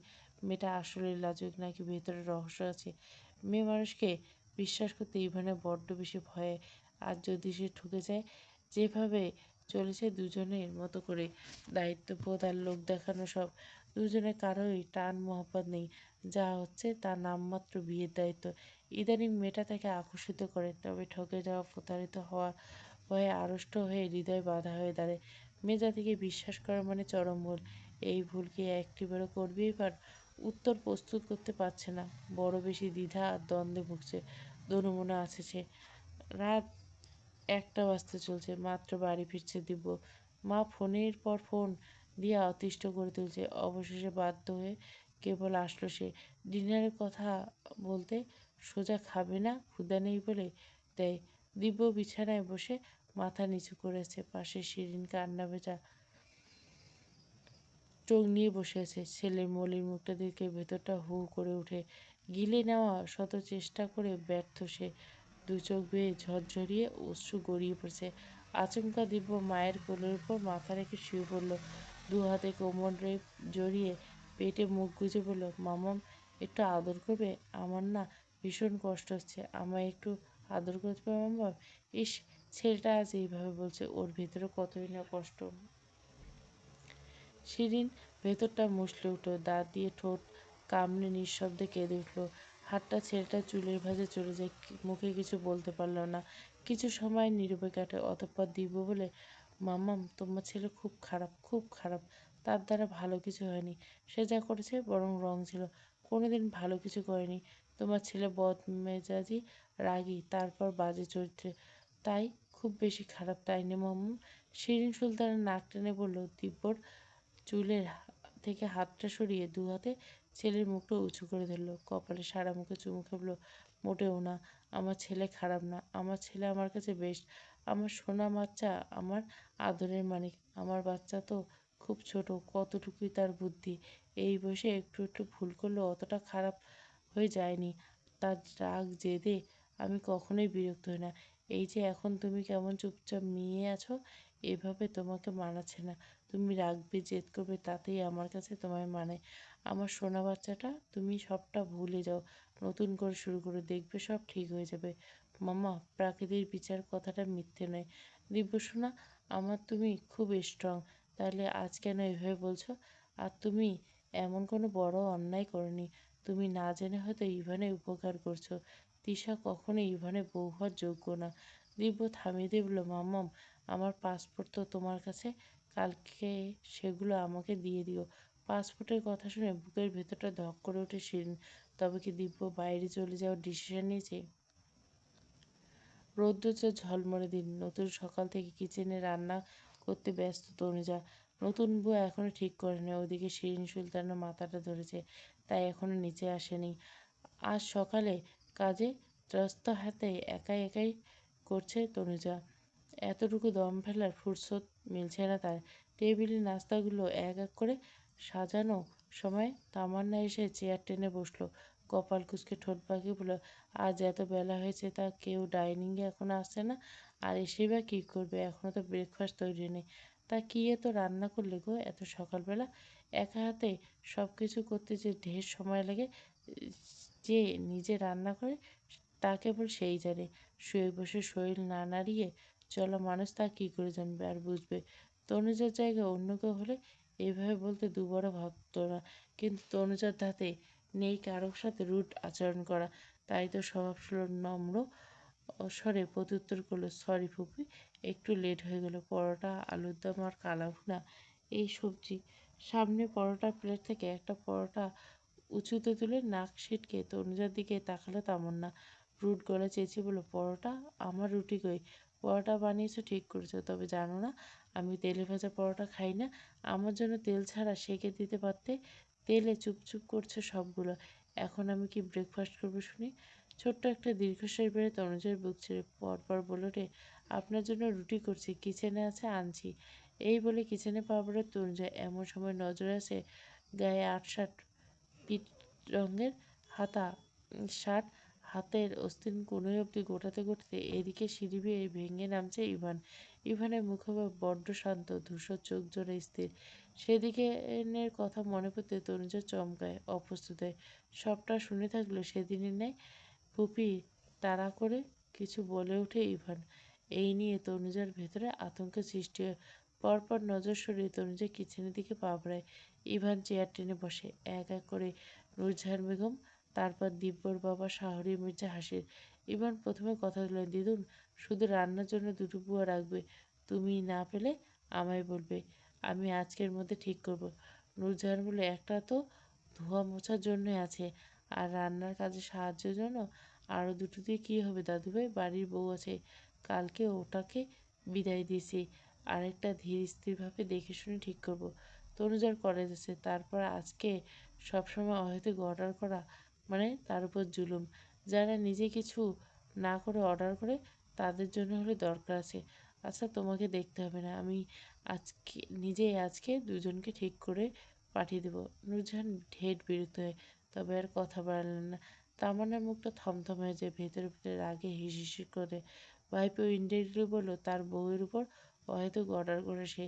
মুখটা রাগে অন্ধকার হয়ে যায় তামান্নার। নূরজাহান তামান্নাকে উদ্দেশ্য করে শুধল, নীতি পৌঁছে গেছে, ফোন দিয়েছে, তা আজ এত তাড়াহুড়ো করে গেল? না খেয়েই সাত সকালে রওনা দিল, পরীক্ষা টরীক্ষা আছে নাকি? খানিকক্ষণ আগে আমি ফোন করেছিলাম, এখনও পৌঁছায়নি। আজকে নাকি ওর প্রেজেন্টেশন আছে, তাই সকাল সকাল চলে গেছে। প্রেজেন্টেশন কি তা নূরজাহানের বোধগম্য হচ্ছে না, তবে বুঝলেন পরীক্ষার মতো জরুরি কিছু। তনুজা খাবার সার্ভ করেছিল। আগে নূরজাহান আর তার শাশুড়ির প্লেটে পরোটা দিলেন, তারপর ইভানের প্লেটে দিতে নেয়। ইভান চোখ তুলে তনুজার দিকে তাকালো। কিছু নোটিশ করে ইভানের কপাল কুঁচকেছে। ইভান ভুরু নাড়িয়ে ইশারা করে। তনুজা বুঝতে না পারে বোকা বোকা চোখে চাইল। ইভান এবার এক আঙ্গুল নিজের কপালে ডলে ইশারায় করে ফিসফিসে বলে, আটার ডো। ও, অস্ফুট স্বরে আওড়ায় তনুজা। পরপর বুঝতে পারে শাড়ির আঁচল টেনে কপালে ডলে নেয়। মুহূর্তে শুকিয়ে যাওয়া আটার খুঁতখুঁতে শাড়ি আঁচলে জড়ে। সবার খাওয়া দাওয়ার মাঝ পর্যায়ে দিব্য এসে বসে, মুখটা তার শুকনো। আশেপাশের নজর নেই। শাহরিয়া মির্জা চোখ তুলে ছেলের পানে চাইলেন, গম্ভীর মুখে বললেন, দিব্য এসব কি শুনছি? দিব্য নির্লিপ্ত। সেকেন্ডে মনে পড়ে বাবাকে। বাবা কি বলবে যেন দিব্য আগের থেকে জানা। শাহরিয়া সাহেব বলতে থাকেন, তোমার মামাম যা বললো তা সত্যি? তুমি নাকি সিদ্ধান্ত নিয়েছো তুমি ইউএসএ চলে যাবে? হুম। দিব্য ছোট করে জবাব দেয়। উপস্থিত সবাই অবাক হয়। শাহরিয়া সাহেব মুখটা আর একটু গম্ভীর হয়ে আসে। কপালে প্রগাঢ় ভাঁজ। ভরাট স্বরে ফের জিজ্ঞাসা করে, হঠাৎ এই সিদ্ধান্ত? এমনি। ছেলেটার জবাব বড্ড গা ছাড়া আর হেয়ালিপূর্ণ মনে হলো শাওরি মির্জার। চোখ মুখ শক্ত হয়ে আসে। মোটা গলা বলে, এমনি মানে? যখন পড়াশোনার জন্য আমি যেতে বলছি তখন যাওনি। তোমার নাকি দেশে থাকতে ভালো লাগে। বাইরে বিদেশের বুয়ে অচেনা জায়গা, অপরিচিত সবার মাঝে তোমার ভালো লাগবে না। থাকতে পারবে তুমি? দেশের ঘরের বাইরে বেরোতে চেনা মুখ, পরিচিত সবার সাথে দেখা সাক্ষাৎ। নিজের চেনা শহর ছেড়ে অন্যত্র গিয়ে থাকতে গেলে তোমার দম বন্ধ হয়ে আসবে। এমনিতে অজুহাত দিয়েছিলে, তা এখন হুট করে এমন বলছে কেন? আমার মাথায় ধরছে না। তোমার ডিসিশনের সূত্রে তোমার মাম্মাম অসুস্থ হয়ে পড়েছে। যাই হোক, তুমি এসব চিন্তা করো না। অফিসে জয়েন না করতে চাও, না করলো। বিসিএস দাও, যেটা তোমার ইচ্ছে সেটাই করো। দিব্য খাবার মুখে চিবোতে চিবোতে বলল, আমি মামার সাথে ফোনে রাতে কথা বলছি। মামা আমাকে সব ব্যবস্থা করে দিবে। আর আমি অনেক ভেবেচিন্তে সিদ্ধান্ত নিয়েছি, নট হুট করে। আর তখনকার দিব্যর সাথে আজকের দিব্যর মেলাতে যেও না বাবা। তুমি এতটা বড় হয়ে যাওনি দিব্য যে নিজের ডিসিশন নিজেই নিবে। তোমার ভালো মন্দ সিদ্ধান্ত নেওয়ার জন্য তোমার বাবা মা বেঁচে আছেন। ইভান মুখে থাকা খাবার চিবিয়ে যাচ্ছে। কেন জানি না খানিকক্ষণ আগের মতো স্বাদ তৃপ্তি নিয়ে খাওয়া হচ্ছে না। গলদঘকরণ করতে কষ্ট হচ্ছে। ইভানের অপচেতন মন দিব্যের এই সিদ্ধান্তের বিপক্ষে। মনের কোণে জমে থাকা রাগ ক্ষোভের পর্দা থেকে যেন দূরে সরতে চাইছে। সেখানে ছোট ভাইয়ের মতো ফের আগের মতো এক টুকরো নির্মম ভালোবাসা আর আদর স্নেহ ভিড় করছে। দিব্য বাইরে যাওয়ার সিদ্ধান্ত মনে কেমন মুষড়ে উঠল। পরম স্নেহমাখা কণ্ঠে নিষেধ করতে ইচ্ছে করলো, তবে অদৃশ্য একটা বাধা আটকালো। মনে হওয়া কথাটা আর বলে হয়ে উঠল না ইভানে। তারপর অন্তরটা চেয়েছে দিব্য সাথেই থাকুক। কথা না হলো চোখের দেখা তো হয়, হাজার হোক ভাই তো। নূরজাহান রুষ্ট কণ্ঠে বলে, বুঝি না বাপু, তোমাদের এক একজনের মতিগতি বোঝাপড়া দেয়। কখন কার কি মনে হয় তাই তাই করে বসো। ঠিক বিদেশে বিয়ে, ওই সাদা চামড়া আর পাটের আঁশের মতো সোনালি চুলেরা বিদেশি বিয়ে করবে। সবাই চুপ থাকলে নিত্য ফিক করে হেসে উঠলে। তরুণীদের একপাশে চুপচাপ দাঁড়িয়ে শাহরি মির্জা আদেশের সুরে বলেন, দিব্য তুমি আমার একমাত্র সন্তান। তোমার মা তোমাকে ছাড়া থাকতে পারবে না, শুনে অসুস্থ হয়ে পড়েছে। তুমি যাওয়ার পর একদম শয্যাশয়ী হয়ে যাবে শিওর। তাই বলছি পাগলামি বাদ দাও। দিব্য নির্বিকারভাবে বলে, সরি বাবা, সম্ভব নয়। আমি মামার সাথে কথা বলছি, যত তাড়াতাড়ি সম্ভব সব প্রসেস যেন শেষ হয়ে যায়। আর আমি আমার সিদ্ধান্তে অটল। শাহরি মির্জা তেতে উঠে বললেন, কণ্ঠটা বেশ জড়িয়ে, ছোট থেকে তুমি যদি রাখি, ঠিক আছে, তোমার যা মনে হয় তাই করো, সেটাও ঠিক। তাই বলে আমাদের একটা কথাও রাখবে না, এটা কখনোই আশা করিনি। সেই তখন থেকে নিজের মেজাজকে শান্ত রাখার আপ্রাণ চেষ্টা করছে দিব্য। বাবার কথা এবার আর শান্ত থাকা হলো না। ঝট করে মেজাজটা চড়ে গেলে ক্ষিপ্ত হলো সে। বসা থেকে চেঁচিয়ে বলল, হ্যাঁ, আমার যা মনে হয় আমি তাই করি। আর সেটা সবার কাছে সবসময় রং হয়। আর এটাই আমার ব্যক্তিগত সিদ্ধান্ত। আমি চাইবো সেখানে কেউ হস্তক্ষেপ না করুক, কারো মতামত আমার উপর চাপিয়ে দিবে না। আমার মনে হয়েছে তাই আমি বাইরে যাচ্ছি। আমার মাম্মাম, তারপর তুমি এত বাধা দিচ্ছ কেন বলো তো? ছেলের দিকে অসন্তোষ নিতে চাইলেন, ধমকের সুরে বললেন, দিব্য গলার স্বর নামিয়ে কথা বলো। এভাবে কথা বলে নিজেকে আরো বেয়াদব প্রমাণ করো না। বাবার কথায় রাগ হুড়ুর করে বাড়তে লাগলো। সব শুরু রাগে হিদায়ত জ্ঞান হারিয়ে টেবিলের উপর থাকা কাঁচের জগটা এক ধাক্কাতে ফেলে দিল। চোখের পলকে সুন্দর দেখতে কাঁচের জগটা টুকরো টুকরো হয়ে গেল। সাথে কাঁচ ভাঙার শব্দে কেউ কেউ কেঁপে উঠল। দিব্য কোনো দিকে নজর না দিয়ে হনহনিয়ে বেরিয়ে গেল। মুহূর্তে পরিবেশটা নিস্তব্ধ আর থমথমে হয়ে গেল। কয়েকদিন পর চাঁদনি রাত, খোলা আকাশ, সাথে মৃদুবন্ধ দক্ষিণা বাতাস। ব্যালকনিতে দাঁড়িয়ে ইভন আর তনুজা। ইভন কফির মগ খানিকটা দূরত্বে দু হাতে বুকে ভাঁজ করা। আকাশপানে চেয়ে আছে তনুজা। মৃদু বাতাসে শাড়ির আঁচলটা হালকা উঠছে উঠছে শ্যামবর্তীর কপালে বেবি হেয়ার। এমন দৃশ্য কারো হৃদয়ে ঝড় তুলতে পারে। তবে কি আছে শূন্য দৃষ্টিতে থাকা শ্যামবতে যে বড্ড বেখেয়ালি। কফির মগে শেষ চুমুক দিয়ে মগটা পাশে নামিয়ে রাখে ইভান। এক পা দুপাক ফেলে তনুজার দিকে এগোয়। হঠাৎ ঘাড়ে গরম নিঃশ্বাস বর্ষণাতে তনুজা সম্বিত ফিরে পায়। পরপর দুটো শক্ত উষ্ণ হাতের ছোঁয়ায় পায় কোমরে, যে ছোঁয়ায় তনুজার পায়ের পাতা শিরশিরানি উঠে, কেঁপে ওঠে পেলেব শরীর। তনু ইভান তনুজার কাঁধে থুতনি রেখে মোহময় স্বরে জাগলো, তনুজা, তনুজার রুহু সহ সমস্ত কায়া কেঁপে উঠল।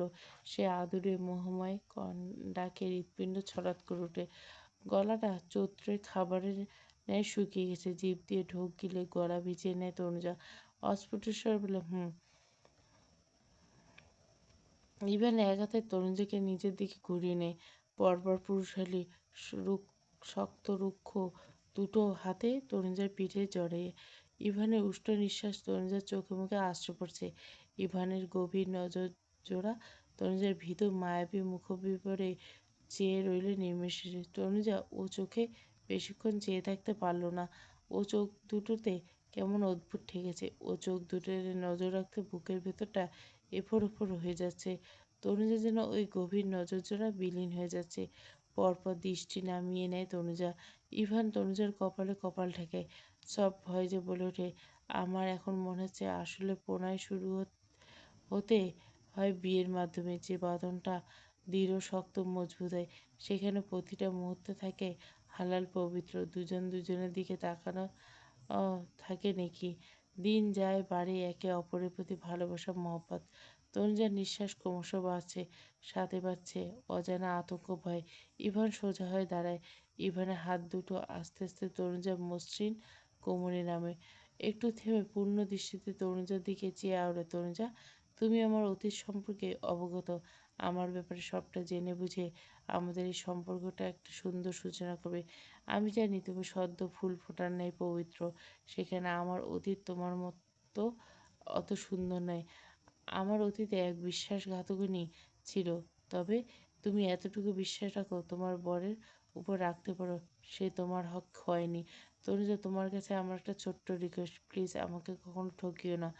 এমন কিছু করো না যাতে কোনো একদিন আমাকে বলতে হয় দিন শেষে আমি আবার ঠকে গেলাম। আবার সেই মেয়েজাতির কাছে প্রতারণা পেলাম, ওই মেয়েজাতির থেকে। তনুজা হাঁসফাঁস করছে। সে মানুষ কত সুন্দর করে কথা অবলীলে বলে ফেলল, আর তনুজা তার থেকে পবিত্র তুলে ধরল। তনুজার বিবেক দংশন করছে। সে কি করে এখনো নির্লিপ্ত? তার কি উচিত ছিল অতীতটা বলে দাও? তনুজার মন সিদ্ধান্তহীনতায় ভুগছে। ওদিকে তনুজাকে চুপ থাকাটাকে ইভান মৌন সম্মতি দেয়। তনুজা দিকে মাথা ঝুঁকিয়ে নেয় ইভান। তনুজার দ্বিধা ও দ্বন্দ্বের দোলাচল থেকে বেরিয়ে এসে কাঁপা কাঁপা গলায় বলে, ইভান, আমার আপনাকে কিছু বলার আছে। তনুজা হাওয়ায় মিঠাইয়ের মতো তুলতুলে গালে গাল ঠেকায়। ইভানের খোঁচা খোঁচা দাড়ি তনুজার সফট গাল ছুঁয়ে যায়। ইভান লোভ হয়েছে বলে, বলো। তনুজা বুক ভর করে নিয়ে চোখ বন্ধ করে বলে, ইভান, আমার অতীতটা আপনার জানা জরুরি। আর বিশ্বাস করুন, বিয়ের পর থেকে আমি সেসব ভুলে যাওয়ার চেষ্টা করছি। আমি সেদিকে ফিরেও তাকাইনি। আমার পৃথিবী আমি আপনি কেন্দ্রিক গড়ে তুলছি। প্লিজ আপনি ভুল বুঝবেন না। পরপর তনুজা সবটা বলেছিল। একসময় দিব্যর সাথে তার রিলেশন ছিল। পুরোটা বলে তিশার কাহিনী। দিব্যর নাম শুনে ইভানের মাথায় আকাশ ভেঙে পড়ল। তনুজার কোমর থেকে হাত দুটো আলগা হয়ে আসে। তৎক্ষণাৎ ইভান দু কদম পিছিয়ে দেয়। দিব্য হঠাৎ বাইরে চলে যাওয়ার সিদ্ধান্ত সব মস্তিষ্কে নাড়া দিতে থাকে। ইভানের প্রচণ্ড অপরাধবোধে ভুগতে থাকে। ইভানের বিবেক তাকে ধিক্কার জানাচ্ছে। ছি ইভান, ছি। তোর আর দিব্যর মধ্যে পার্থক্য রইল কি? ছোট ভাইয়ের প্রেমিকাকে বিয়ে করে নিলি। যতই দিদুন জোর করুক, তোর কি উচিত ছিল না বিয়ের আগে মেয়েটির সাথে একটিবার কথা বলে নিল? ঘুমন্ত মস্তিষ্ক যেন এবার জাগ্রত সচল হয়ে ইভান দপ করে দোলনায় বসে পড়ে, দু হাতে মুখ ঢেকে নেয়। ওদিকে তনুজা থরথরিয়ে কাঁপছে। রেলিংয়ে ঘেঁষে জমিনে বসে পড়ে তনুজা। দীর্ঘ সময় গড়ালো। দুজনে নীরব রইল। দিব্য বাইরে চলে যাচ্ছে। মামুনি খুব অসুস্থ। ইভানের কি করা উচিত বুঝে উঠতে পারছে না। অনেকটা ভেবে গড়িয়ে যাওয়ার পর ইভানের মস্তিষ্ক সজাগ হয়। ইভান অনেক ভেবেচিন্তে সিদ্ধান্ত নেয়। পাথরের মূর্তির মতো ঠাঁই বলে, এই বিয়েটা জোর করেছে, তাও ভুল বুঝিতে। আর আমরা দুজনে তো এই জোর করে নামে মাত্র বিয়ে দেওয়া হয়েছে। এবার আমাদের উচিত সঠিক সিদ্ধান্ত নেওয়া। আমি কালকে উকিলের সাথে কথা বলবো আমাদের ডিভোর্সের জন্য। যেহেতু বিয়েটা চাপে হয়েছে, তাই এটাকে সারা জীবন টেনে বেড়ানো মানে হয় না। তুমি চিন্তা করো না, আমি আমার তরফ হতে তোমাকে মুক্তি দেব। এখনো সময় আছে, তুমি দিব্যর সাথে জীবনটা গুছিয়ে নিতে পারো। এ ব্যাপারে তোমাকে কেউ দায়ী করবে না। সমস্ত দায়ভার আমি নিজেই বহন করব। তনুজা ভীষণ কান্না পেল। হাঁটুতে মুখ গুজে ঝরঝরে কেঁদে উঠল। কারো ধাক্কাতে হুঁশ হয় তনুজার। দপ করে চোখে আলো চাইতে হালকা সবুজ আলোয় আলোকিত হয় ছাদ দেখতে পায়। পরপর ইভানের দিকে নজর পড়ে। সে কিনা উদ্বিগ্ন হয়ে তনুজার মুখের দিকে ঝুঁকেছে। ঘুমের মধ্যকার কান্নার শব্দ কেমন করে আসছিল। তনুজা নড়ছিল আর শব্দ করছিল। ইভানের ঘুম ভেঙে যায়। তড়িৎ তনুজার পাশে ঝুঁকে এক হাতে তনুজাকে ধাক্কা দিয়ে হালকা স্বরে বলে, তনুজা, তনুজা ঠিক আছো? তনুজার শ্বাস-প্রশ্বাস দ্রুত ওঠানামা করছে। অস্থির চিত্রে চোখের কালোমণি এদিক ওদিক ঘুরিয়ে ঘরময় নজর বুলে। তার মনে ওটা দুঃস্বপ্ন ছিল। এতক্ষণ স্বপ্ন দেখছিল, এটা ঠাউর করতে পারেনি। তবুও রীতিমতো বুকটা ধড়ফড়িয়ে কাঁপছে। তার গলা শুকিয়ে কাঠ হয়েছে, হাত পা অবশ এসেছে। শুকনো ঢোক গিলে তড়িঘড়ি করে শোয়া থেকে উঠে বসে। তারপর আচমকা ইভানের বুকে গা এলিয়ে দেয়, মাথাটা ইভানের বুকের উপর। ইভান এক হাতে তনুজাকে আগলে নেয়। তনুজা হয়তো কোনো দুঃস্বপ্ন দেখছে অনুমান করছে। তনুজার শরীর থরথরে কাঁপছে। ইভান অনুভব করলো সেই কম্পন। ইভানের হাতটা তনুজার চুলের ভাঁজে চলে যায়, মাথায় হাত বুলিয়ে দেয়। তনুজা, কি হয়েছে? দুঃস্বপ্ন দেখছো? ইভানের বুকে তনুজার মাথা। ইভানের হার্টবিট শুনতে পাচ্ছে সে। মানুষটা তাকে নিয়ে নিশ্চয়ই ঘাবড়ে গেছে। এই যে কেমন দ্রুত হার্টবিট চলছে। তনুজা চোখ বন্ধ করে নেয়। পরম একটা শান্তির জায়গা মাথাটা রেখেছে এমন অনুভূতি। আজ প্রথম সজ্ঞানে ইভানকে জড়িয়ে ধরেছে। তবে আজ কোনো দ্বিধা নেই। কেমন শান্তি শান্তি অনুভব হচ্ছে। তার জন্য এই পৃথিবীতে একমাত্র শান্তির আবাসস্থল এই বুকটা। তারই জন্য বোধহয় সৃষ্টিকর্তা এই প্রশস্ত বুকটা বরাদ্দ রেখেছে। স্বপ্নের কথা তার দৃশ্য মনস্পটে ভেসে আসতে ভয়ে শিউরে উঠল তনুজা। ইভান দুহাতে তনুজাকে আগলে নিয়ে ফের বলল, তুমি তো দেখছি খুব ভীতু মেয়ে। স্বপ্ন দেখে একদম নার্সারি বাচ্চাদের মতো থেকে বেশি ভয় পেয়েছে। Relax Tanuja, relax. এত ভয় পাওয়ার কিছু নেই। আমি তো আছি, আমি আছি। কথাটা তনুজার অস্থির চিত্তে এক টুকরো প্রশান্তি বয়ে আনলো। তনুজা ইভানের পিঠে টি-শার্ট সহ আরেকটু শক্ত করে ধরল। অনেকটা সময় এইভাবে কাটলো। ইভানের ভেতরে একটা সুপ্ত অনুভূতি জন্মাতে থাকে। ভালো লাগা আবেশে তার হৃদয়। ঝকঝকে তকতকে বড়সড় পরিপাটি আলিশান অফিস রুমের রিভলভিং কালো চেয়ারটায় বসে ইভান। তার হাত দুটি ল্যাপটপের কিবোর্ডে, চোখ দুটি স্থির। কাজ করতে গিয়ে হঠাৎ তনুজার কথা মনে পড়ল। ইদানিং তার মন মস্তিষ্কের দখলদারি নেওয়া শুরু করেছে মেয়েটা। হুটহাট করে তনুজার কথা মনে পড়ে। ইভান স্ক্রিনে সময় দেখল, 3:45 বাজে। আজ ড্রাইভারকে বলে রেখেছে তনুজাকে কলেজ থেকে বাসায় পৌঁছে দিতে। 3টায় ক্লাস শেষ হওয়ার কথা। তনুজার বাসায় ড্রপ করে দিয়েছে কিনা জানার জন্য ফোন হাতে নেয় ইভান। এর মধ্যে ফোনে বাড়ির নাম্বার থেকে কল আসে।